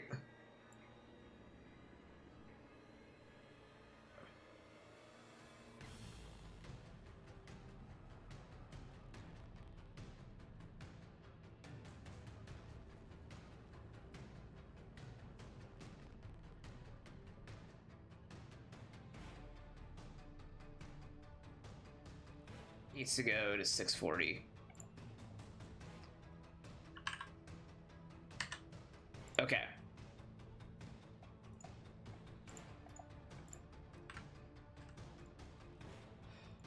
I need this to go on its own. So that path exists.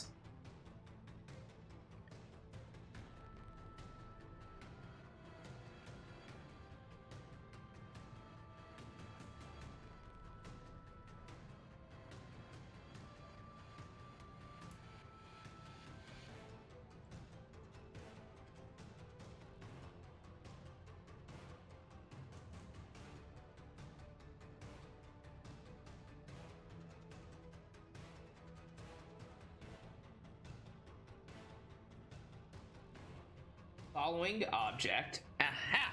Okay. So the object it's gonna follow, if I can get this right, is gonna be called camera.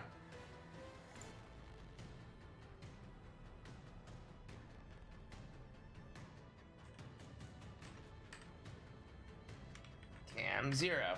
Okay.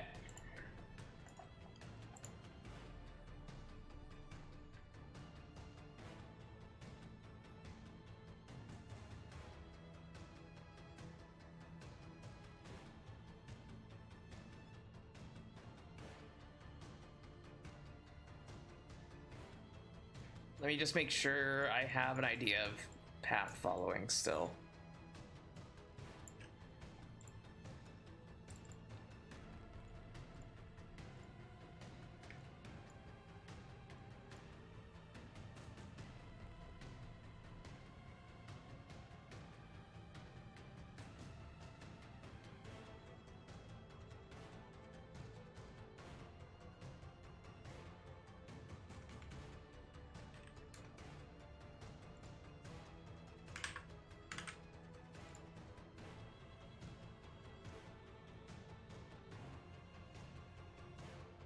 We can convert this to GML code so I can see how it looks like. Path start.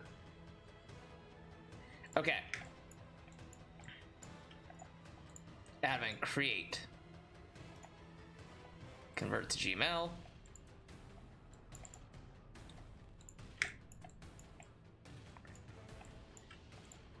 Path. Start.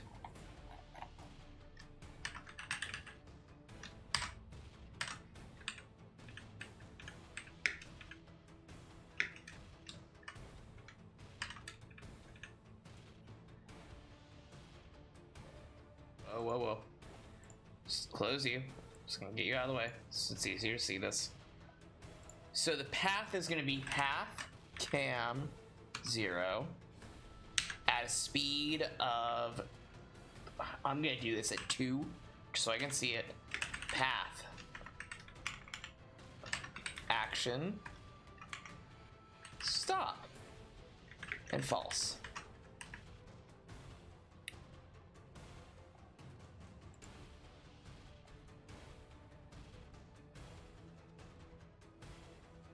Okay, I'm not gonna worry about it.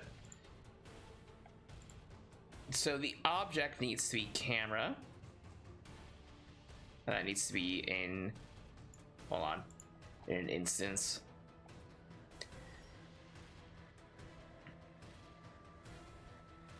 Okay. 2 things going on. This bad boy needs to follow his path. And the camera should be moving up.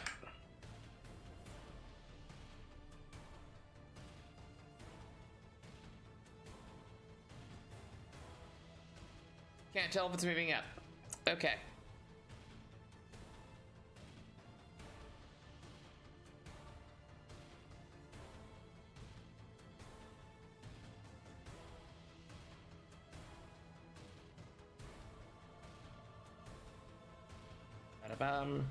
Other views. That's why. Right? Delete. Yes.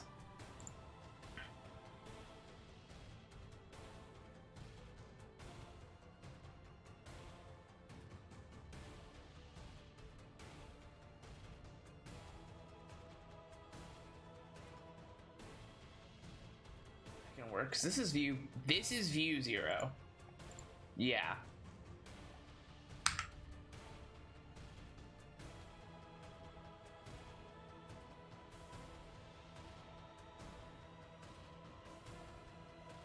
I can't tell.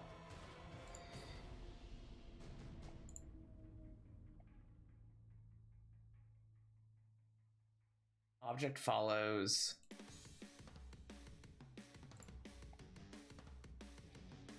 No, hold on.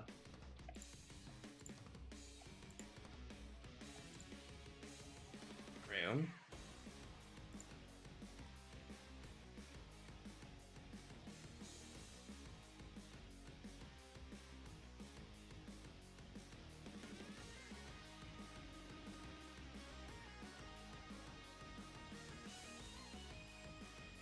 Oh, this is gonna be scary. Okay.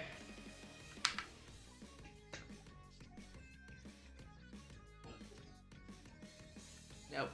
Still not getting it.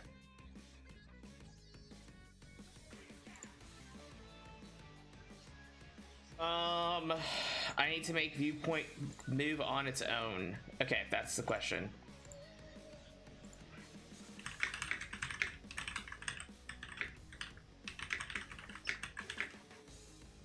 Game maker.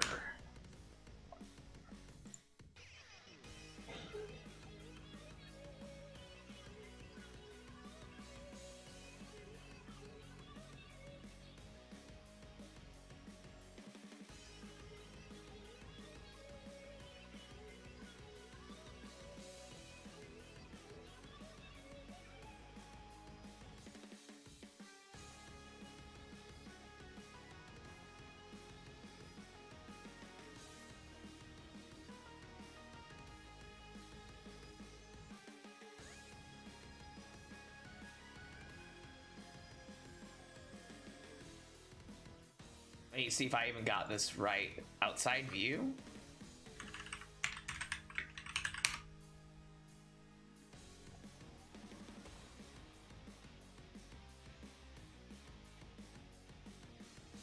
Defend is triggered when an instance goes outside the room. So I don't want it to do that. Okay, it's not going outside the room, it is happening in the room.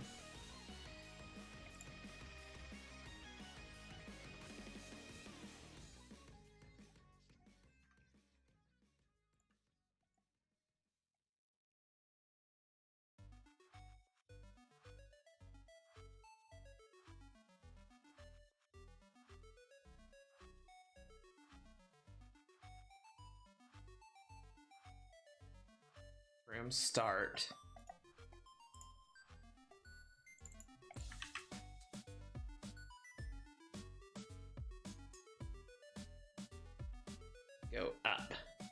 right? That's what I need it to do. I need it to go up.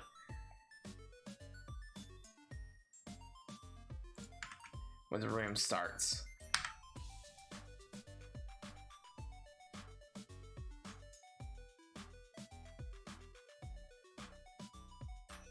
Still not doing it.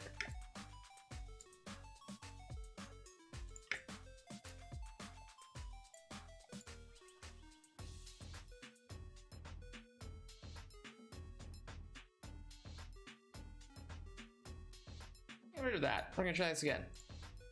Camera 0.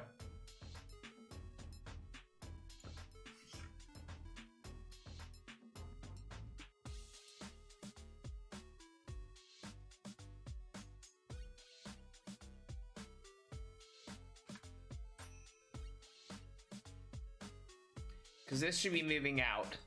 It's not moving. I'm not touching it. Maybe I need to make it move faster just to really see. We're gonna have it go at 10.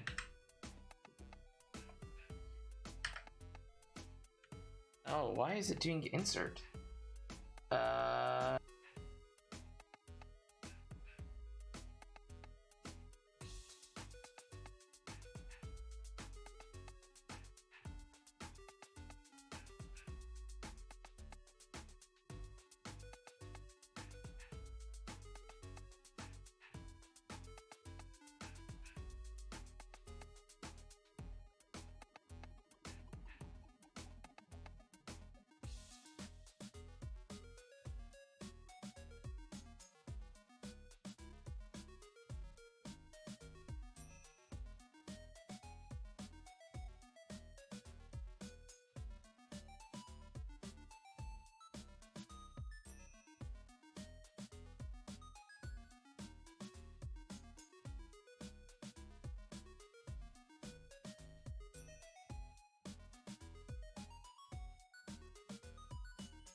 Hey, this is Nate here, and in this tutorial I'm going to go over an area of GameMaker that's usually kind of overly simplified in most tutorials, and that's the cameras, the viewports, and the GUI layer. And instead of giving us, a simple, quick solution that just works for one or two things, this is going to be a more robust answer with of these right.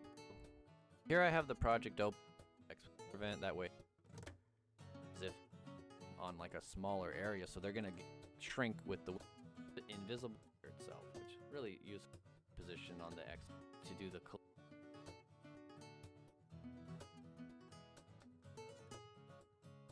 Hey guys.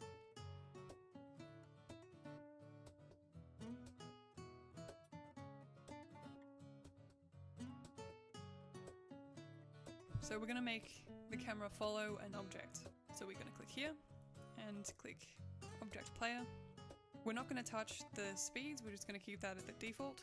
But as for the horizontal and vertical border, so these numbers control how far from the edge of the camera's view that our player needs to be before the camera will start to move. So if the player is centered in the view, how far away from the edge of the border does it need to be before the camera itself will move? So the lower the number, the more the player is going to have to move. So if we put exactly half of the Thank you for being here. I'm sorry that then that means it's been the camera will always basically me bashing my head against this, but that's what it was going to be tonight, no matter what. So appreciate you being here. Have a good night. We'll be back probably tomorrow, maybe Monday, the earliest. Or the So for latest. now, let's just put that.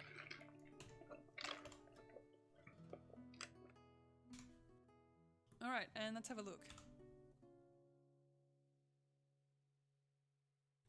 So we can't really tell because of our background, so let's just... I'm gonna just quickly make a pattern.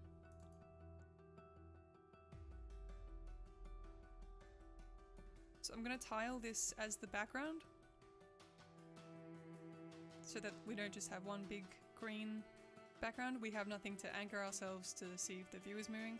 So instead of a color, which is what we had it set to, I'm gonna put a sprite. So you can see it's only a pretty small sprite, but we can tile it. Ugh, looks hideous, but that'll do. Okay, let's just run the game now and see if the view is moving. Alright, so it's moving. And I hope that doesn't hurt your head too much. Alright, so this is a really easy way to set up the view. We're actually gonna do one other thing. So for our camera, we don't need it too complicated. It will probably... So the camera is following the object. And the object needs to start at a certain point. And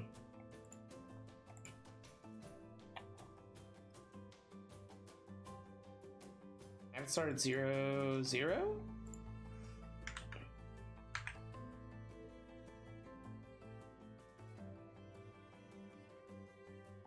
Again, I can't tell. Oh. Okay. I think I need to also have the same idea, whereas I just need to have a sprite on screen.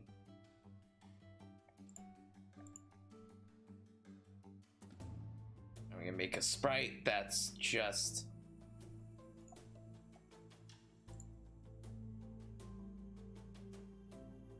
whatever.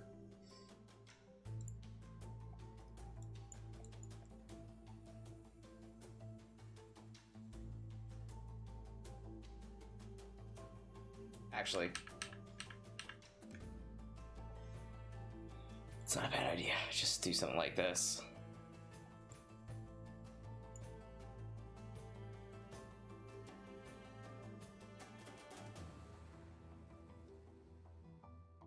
Okay.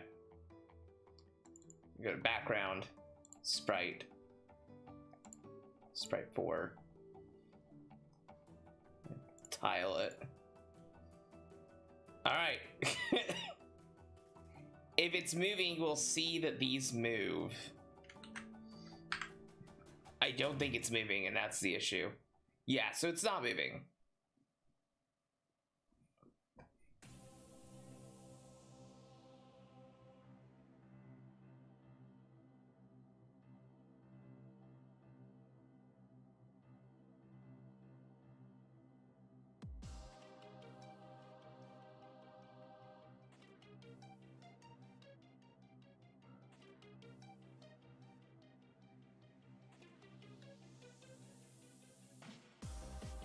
Oh, I'm gonna hate this. I definitely have an idea and I don't like it.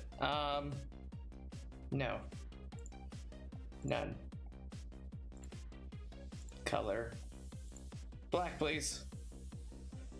I'm wondering if I should just make a giant green wall, have it follow a path downwards by itself.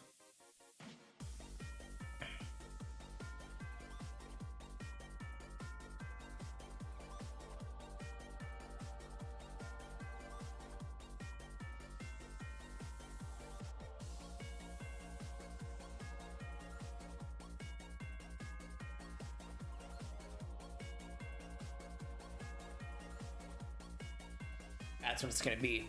Okay.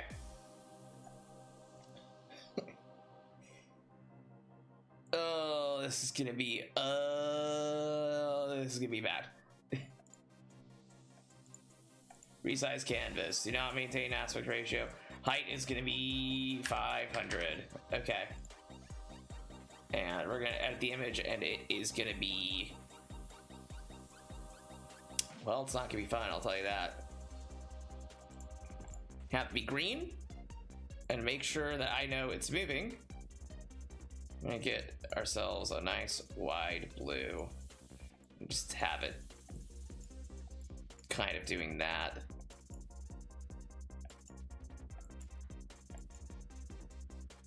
Okay. So how this is gonna work is I'm gonna make the object camera instead. Change the name of this completely. This is Sprite. Sprite BKG.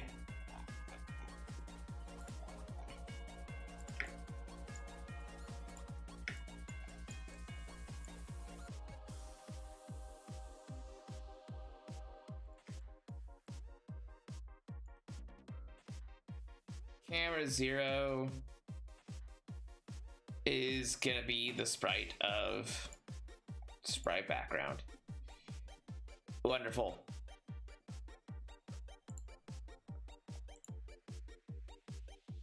It needs to be wider.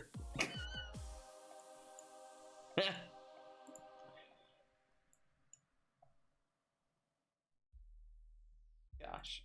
Okay.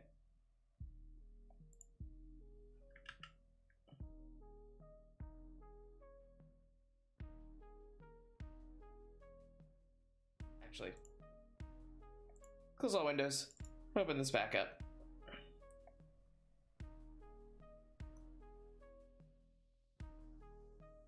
Edit image. Canvas needs to be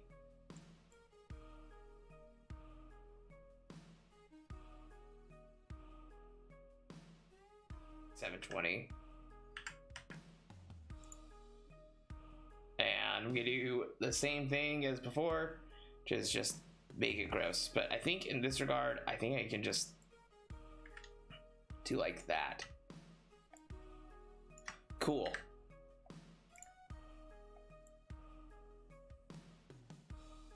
I don't care if it's ugly. I don't care if on resize it doesn't look better. That is not the goal for this. The goal for this is,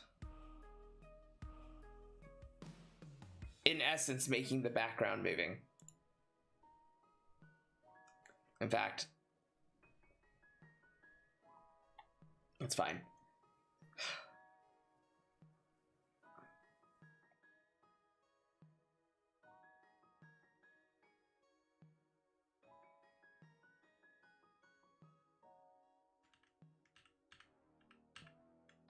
Just gonna delete that point.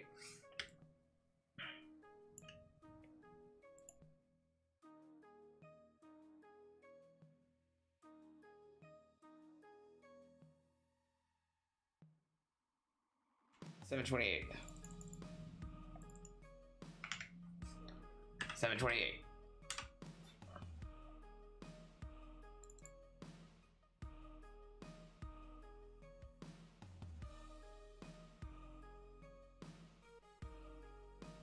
Speed 100, 100. Okay, whatever. We're just gonna leave it like that. Path camera.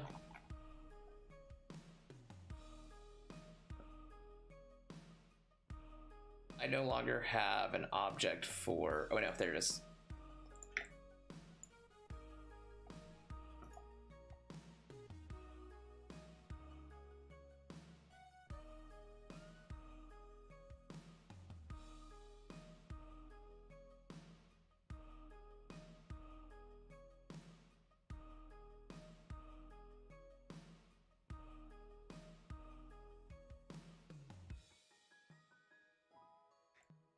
I hate doing this largely because I don't know if this is what this is gonna be, you know?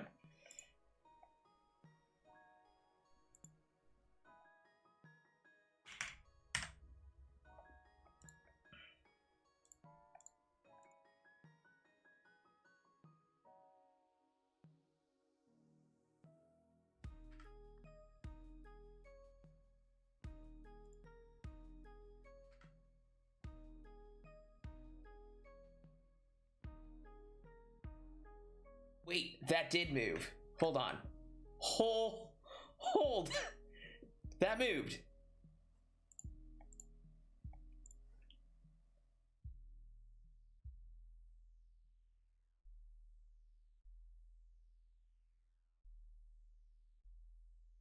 The depth of this needs to be -1. I need to be front and center.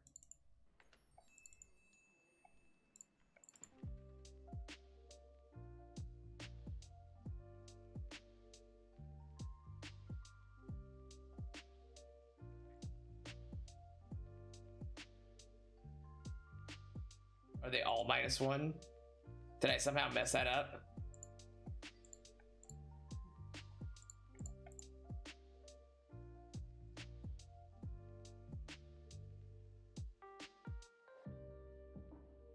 Scale, object, creation code. Oh no, I don't want to mess with this anymore.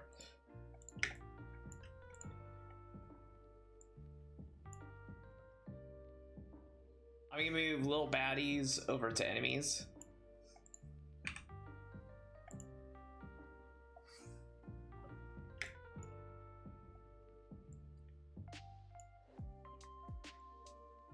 So it's clearly there, and then I hate doing this. This is horrible. It's definitely not how this should be going, but here we are. BKG. In instances, we're gonna remove cam 0 and BKG, which should be behind everything except for background. Oh, this is such a hodgepodge. Oh, I feel so bad about this. But you know what? I don't care no more. Why don't I care no more? Because I think I got something.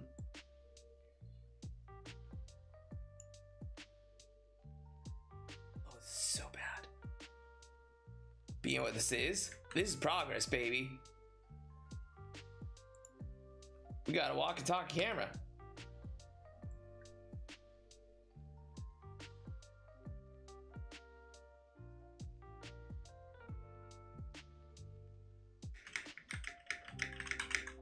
Okay.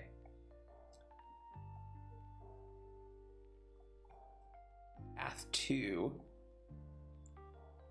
You're just gonna keep going.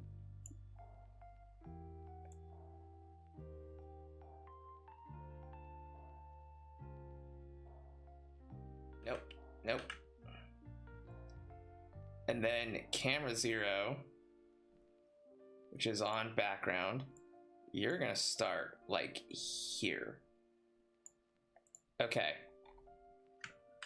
Okay, hold on.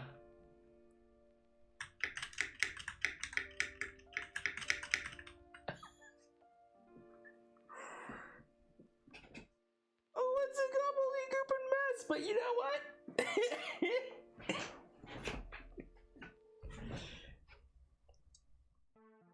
It's moving on its own. This is saying I need to make sure this is clamped within the viewport.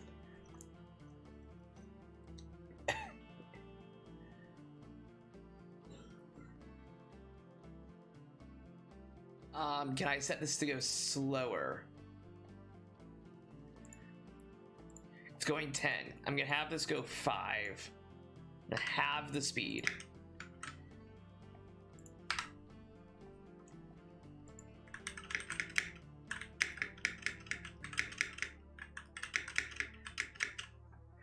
Okay.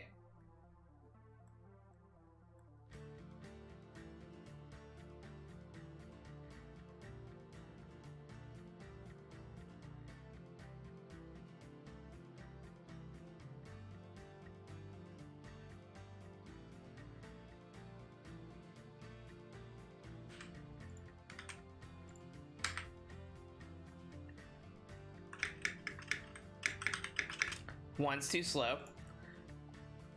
This is great.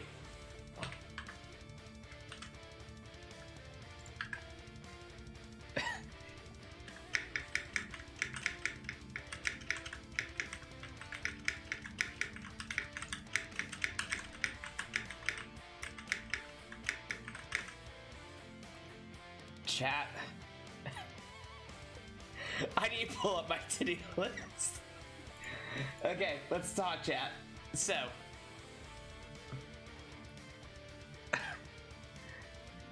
I've had to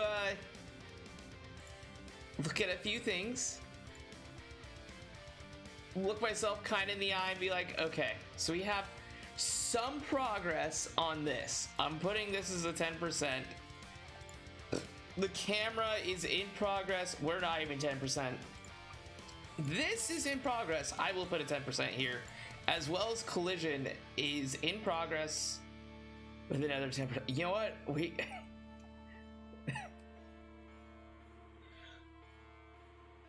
Also, I'm gonna actually just add one below. It's the same thing, row below. It's just this is gonna be the code section of it. Right now, we're at a solid 10% on it. So here's the thing. We didn't get a lot done. We got some good things done that I didn't think we'd have on the plate at this point, which is I have something moving in the background. I've got one enemy going on and then off screen. It dies if I shoot it. The bullets stay around depending on if it hits the thing or not. I think the next things I need to do is I need to make sure the player character is only on screen, because that doesn't really help anything right there.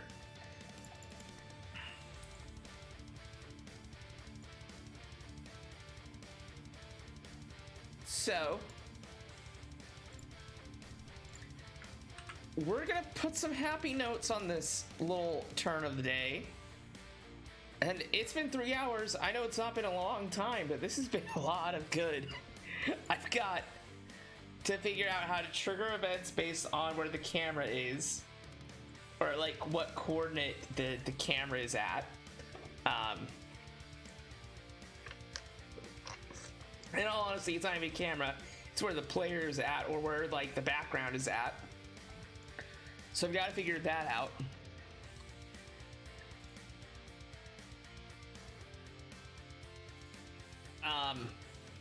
I think I may need to make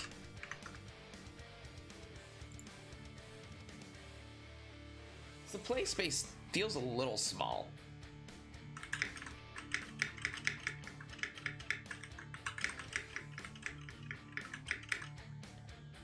So viewports and camera, viewport.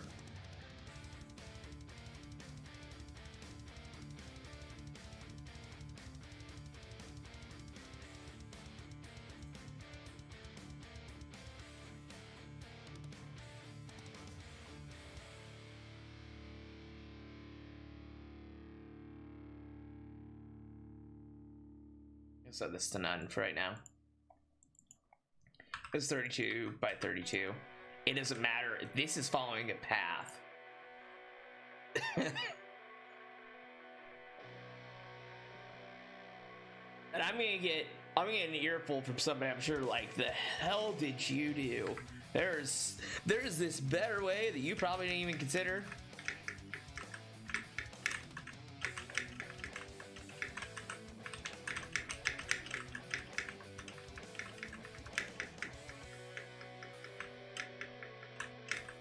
In fact, if I do this,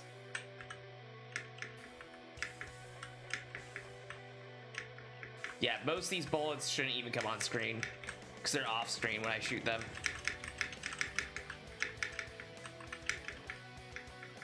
And then I need to make their Y, so their X point is good.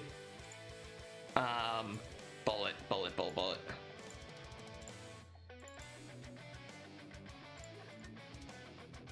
Actually, that's gonna be object player. Their Ys need to be higher up, so I'm gonna just do another 10 and 10.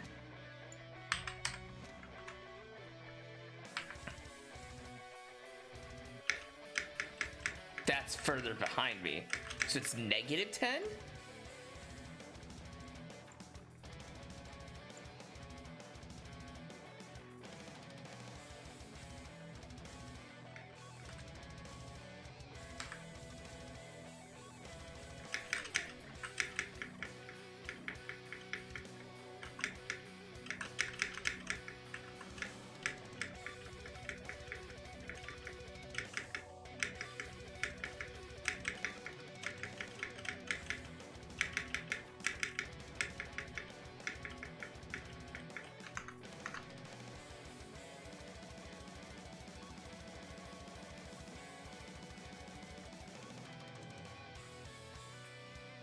Okay. So what this does mean, though, is some of this gray boxing has worked very nicely. We have an idea of how some of this works. I'm not shocked that creating wireframes has been helpful at all. I need to quit this. Can make this minus 15. I just want to make it look like it's coming from the cannon location. Okay. Sprite is dead center, so 15 up, 20 up.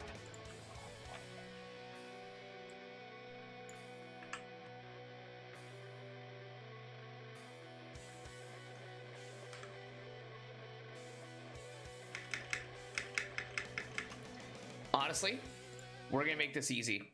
If it's 200, it'll be all the way at the top when I fire.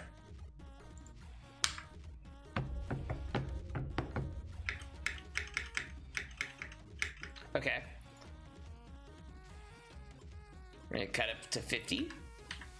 And I'm gonna leave the 1 as a control right now.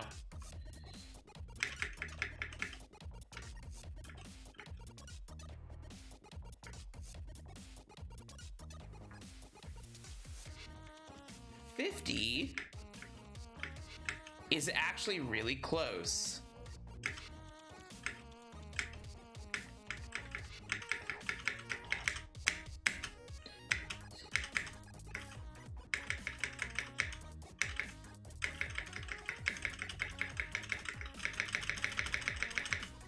Also, I think the alarm is a little short on this, but that's okay. So let's set it to like 30.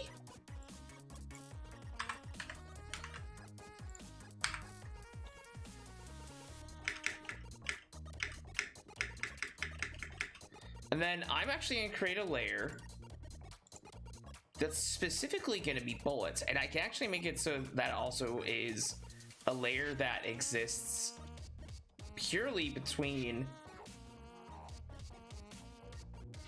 So should be a high layer? Okay.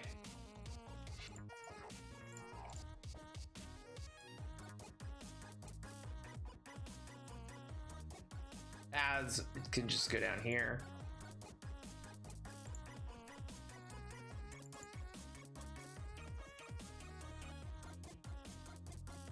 Because then when I create this instance, I can just have it create in bullets.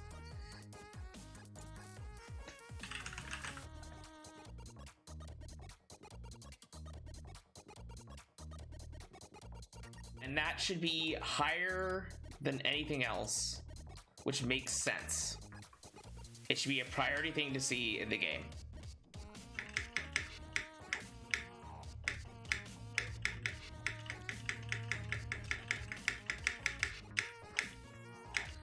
Okay. So clamping.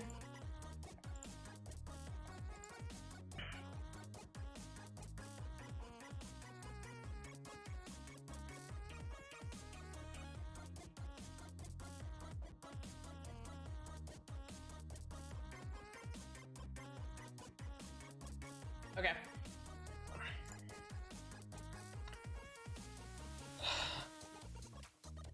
I think I need to make it to like when object player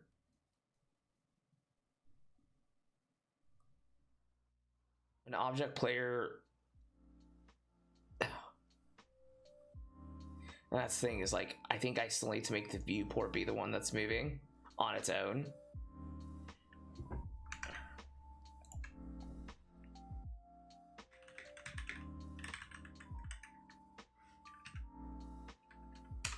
Which that's what I looked at. Yeah, viewport. All right, let's look this up. We only have 5 minutes. This is a 4-minute video. So if you've tried the basic view follow options in GameMaker and find them a bit ugly and just want a nice, smooth, simple camera, I'm going to show you how to do that really quickly with a method I use almost always, at least as a starting point, and sometimes rely on entirely for things like game jams. First of all, in your room, make sure you've enabled viewports and enabled viewport 0, and these are the correct size for whatever camera you want. With nothing else modifying it, your first room's viewport settings and sizes will affect your window size too, so keep that in mind. We're going to make an object called OCamera, and the idea is that we'll have one instance of this object that our camera I don't want that kind of camera.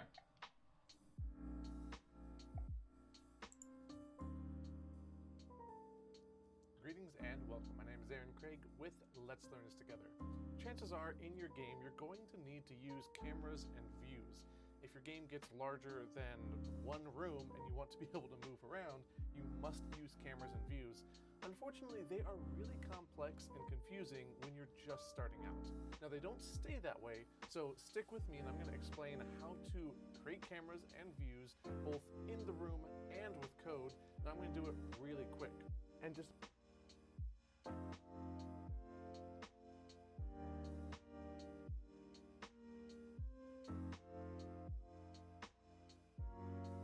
Hello Game Makers, this is Game Maker Rob, and in this tutorial I'll be showing you how to make objects follow the camera as seen here. The blue button is an object. You might want to use it for like a main menu or some kind of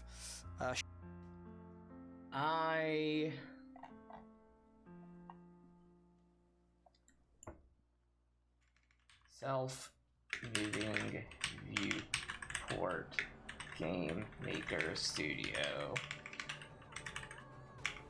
2.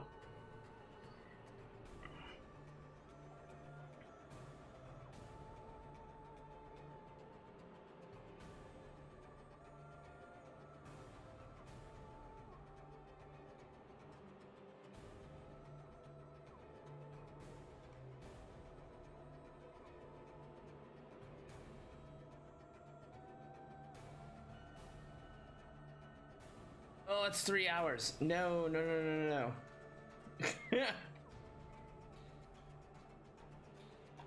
Okay, the shmup thing might have auto scrolling viewport Game Maker Studio.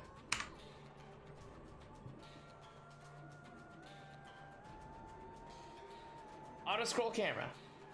Auto scroll camera. Today, you can see there straight away we've got the camera auto scrolling. I've got In the wrong.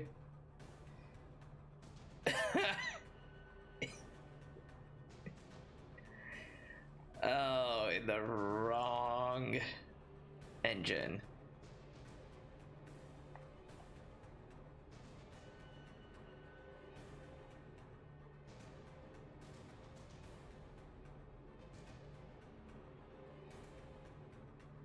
I'm gonna have to really dig for this.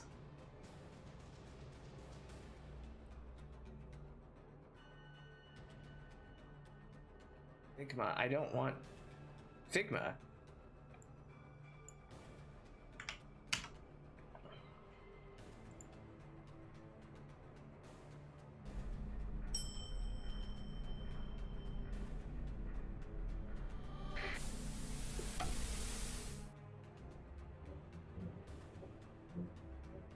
We're going to need a character to move around so that we have something for the camera to follow.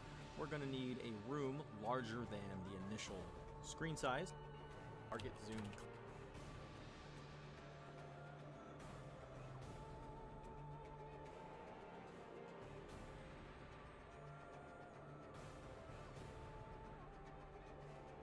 Hey guys, hey Joe.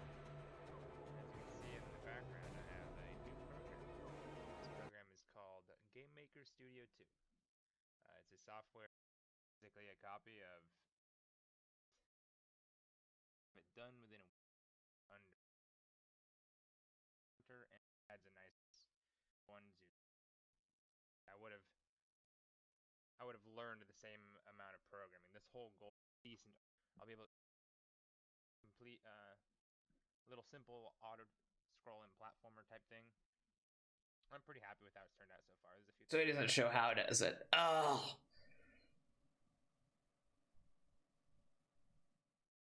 What if parallax scrolling is the thing, but I don't know.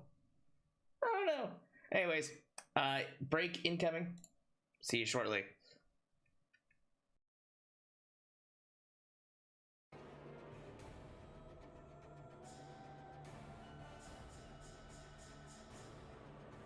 Alright, so this is going to be our second tutorial. What we'll do is it tells me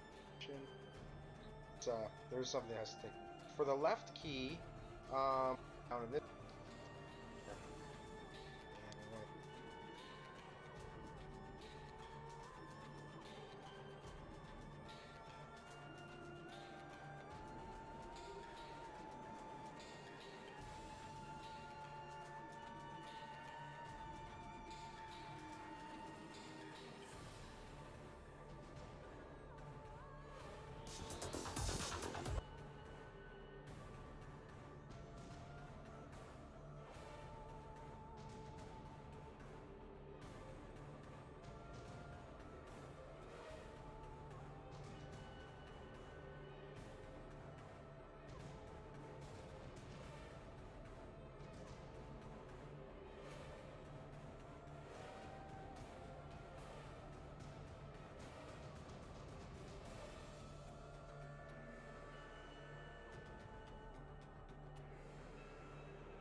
The system's really inconsistent still. I think I need to refresh this part.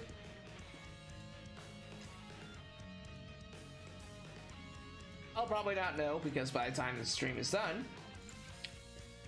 there should not be another ad.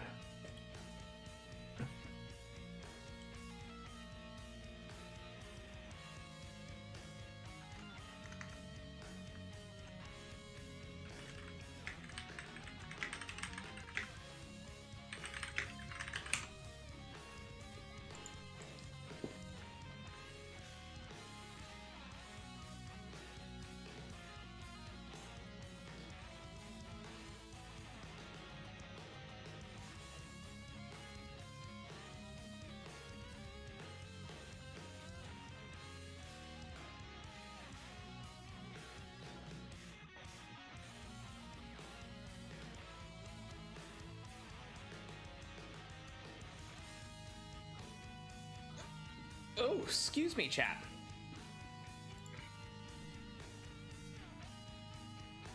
Part of Game Maker since almost the very beginning, if you want to have something happen after an interval of time, you can set an alarm for that interval and then put the code that you want to run in the alarm event. They're rather rudimentary, and if you've used Game Maker for any length of time, you probably run into their limitations at some point or another, but they'll get the job done in a pinch.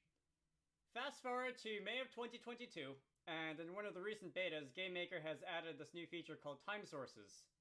There are two things you need to know about time sources. One is that they're timing mechanisms that aren't necessarily tied to an object, and if I had to predict what everyone on the internet was going to be saying about time sources in a few weeks' time, I would expect to hear a lot of people saying that time sources are alarms but better. So this is a very simple bullet hell game loop. I have a player spaceship. I can shoot things out of my nose. There's an enemy spaceship over here. It is shooting things out of its, I guess it's not a nose. It's shooting things in a spiral, and the code that is running this looks pretty much what you'd expect it to look like. So there's each the player and the foe have a can shoot variable in the step event. The enemy checks to see if it can shoot, and then if it can, it sets can shoot to false, creates a bullet, and sets alarm index 0 to 60. In the alarm index 0 event, let me increase this font size. We're just going to reset the can shoot. Dude value. is the ultimate like nerd voice.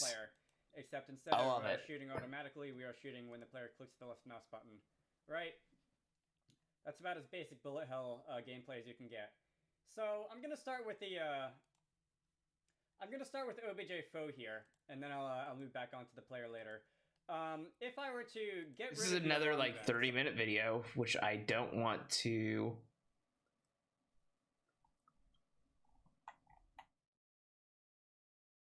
Oh man.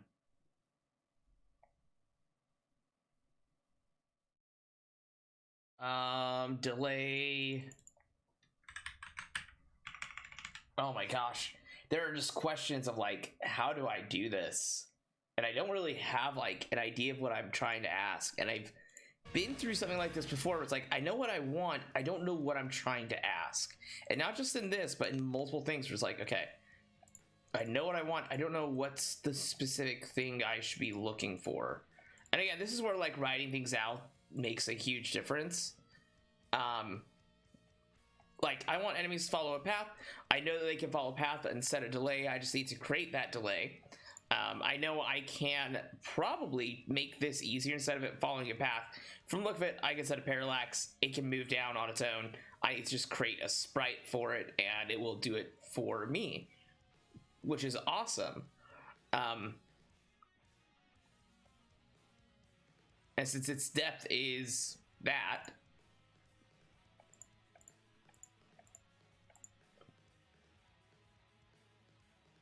this should be like 0, because this is 100. Yeah, okay. So what I need is to look at this. So I know I can make a background and have it move on its own. With this, I wonder if I can just do, can I just like not see this and I select a sprite background.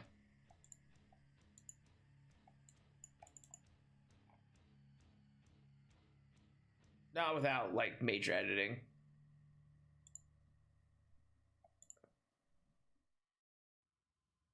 In fact, let's go to the room. It is 1280.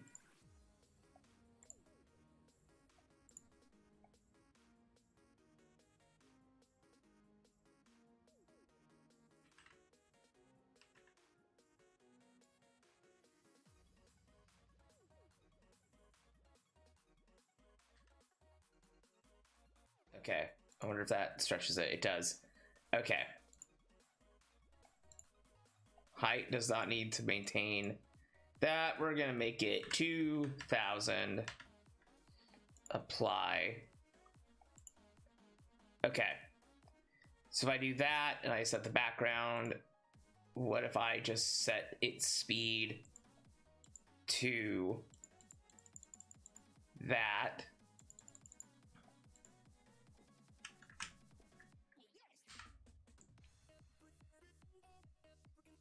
Oh, it's actually going backwards. Okay.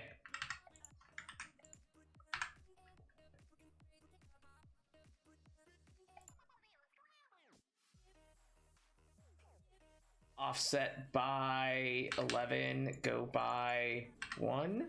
Okay, hold on.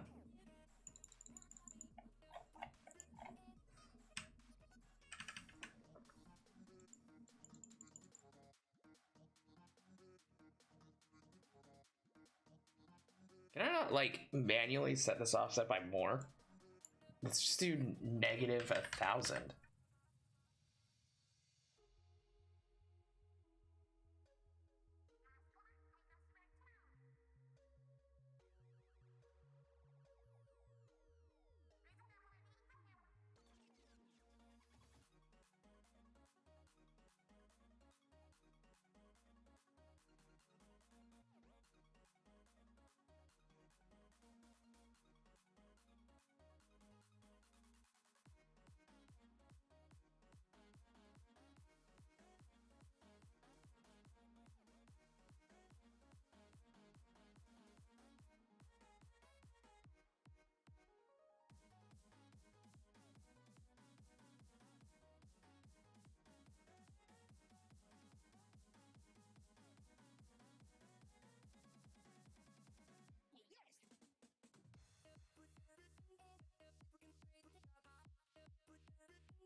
I just am talking without saying anything because I keep forgetting to unmute my mic, or I'm unmuting it and then muting it again. Either way.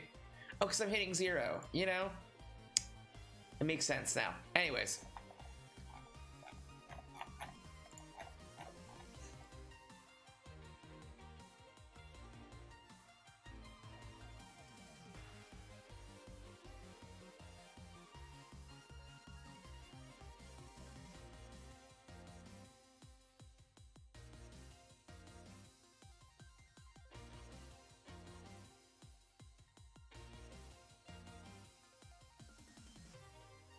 I have a lot to figure out.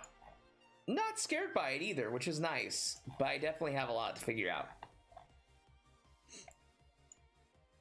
And most of it's going to be, this is where the technical stuff is going to start coming to play. The stuff that makes the game live, right?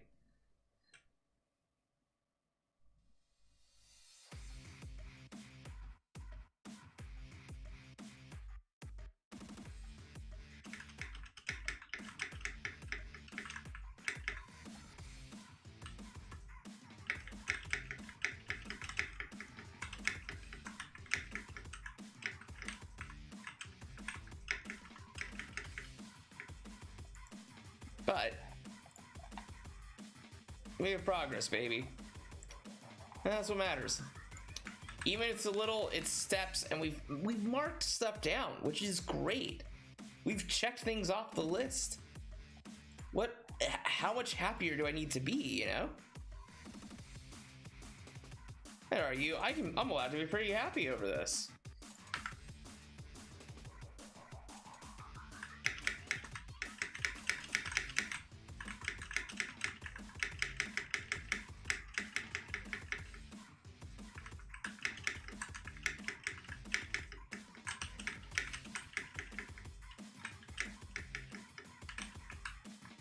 Make so that background, like when it gets to end, it shows like you're in a boss arena of sorts.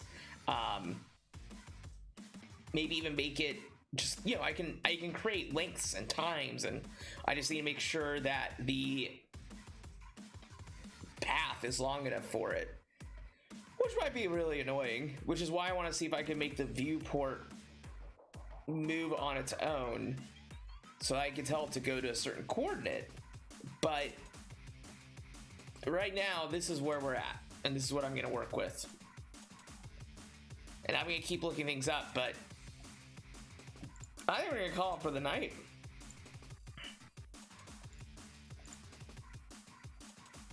I'm pretty stoked about this. I really am. And I have so many things to learn about with, like,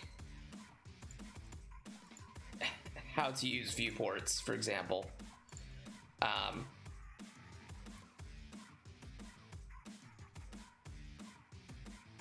Again, my goal is for the viewport to go on its own and that the player character is trapped within the viewport. But that's intentional. Let's keep it on rails.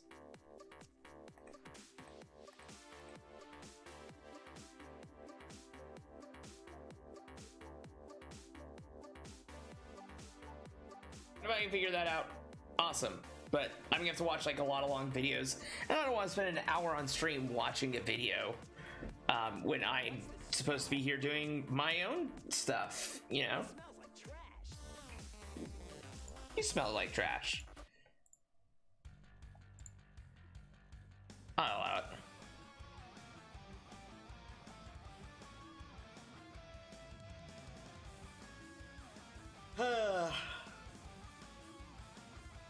I just don't want to create a parallax background that just keeps moving, because I don't want that. But if I can make something like an object that moves on its own, follows a path, and the viewport follows it, and the player character is trapped in it, I think that's where I'm going. I just don't know how to do that.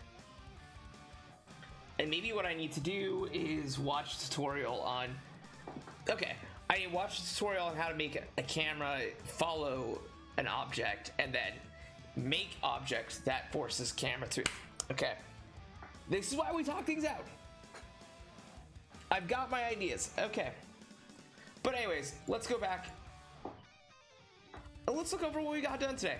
Because design document's done, minus music. I can't really change it to anything other than that.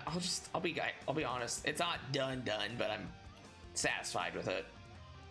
Because I gotta figure out music, and that's gonna be the hardest thing for me, I think, by far.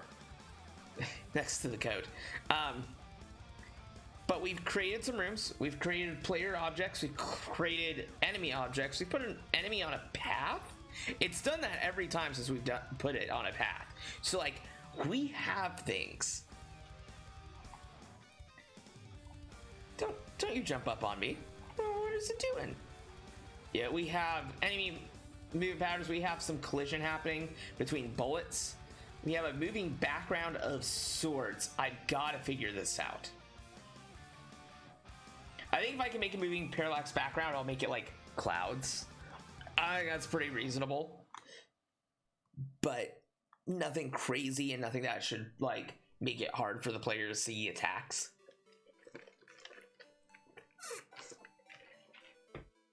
Maybe that'll depend on the like location and such too. So like if there's an asteroid area or a space area, maybe asteroids coming by in the area, but I need to clamp the player inside the viewport, and then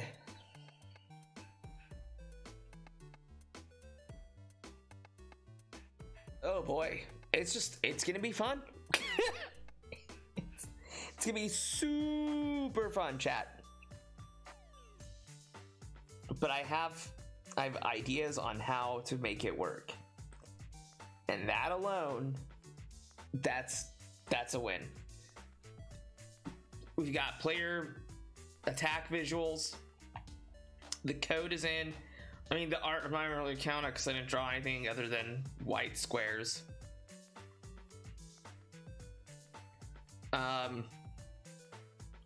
We're gonna add, because this could be part of the level design, but I need to add, I think this is fair,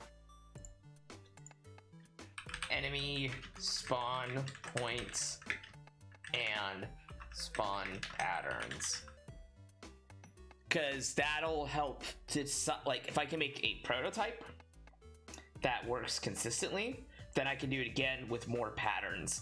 So this is 100% a code thing. It's not in progress. I have nothing on it, but I absolutely need to do it. It is gonna be part of these things, part of this group. So this is me being honest with myself, and it's important to be honest with yourselves when you're doing stuff like this. Regardless, there's progress being made, and it's pretty cool. It really is. Project Zero's on its way, and I think I need to copy all this and move it over here. So this allows me to have this to-do list. I'm pretty sure Project Zero, you all should be able to at least see it and see the progress there. So, all right. I'm throwing in the towel. Have a good night, everybody. I'm going to find us somebody to maybe host. Maybe raid. Who knows? We haven't hardly done any of that tonight. Or not just tonight, this week.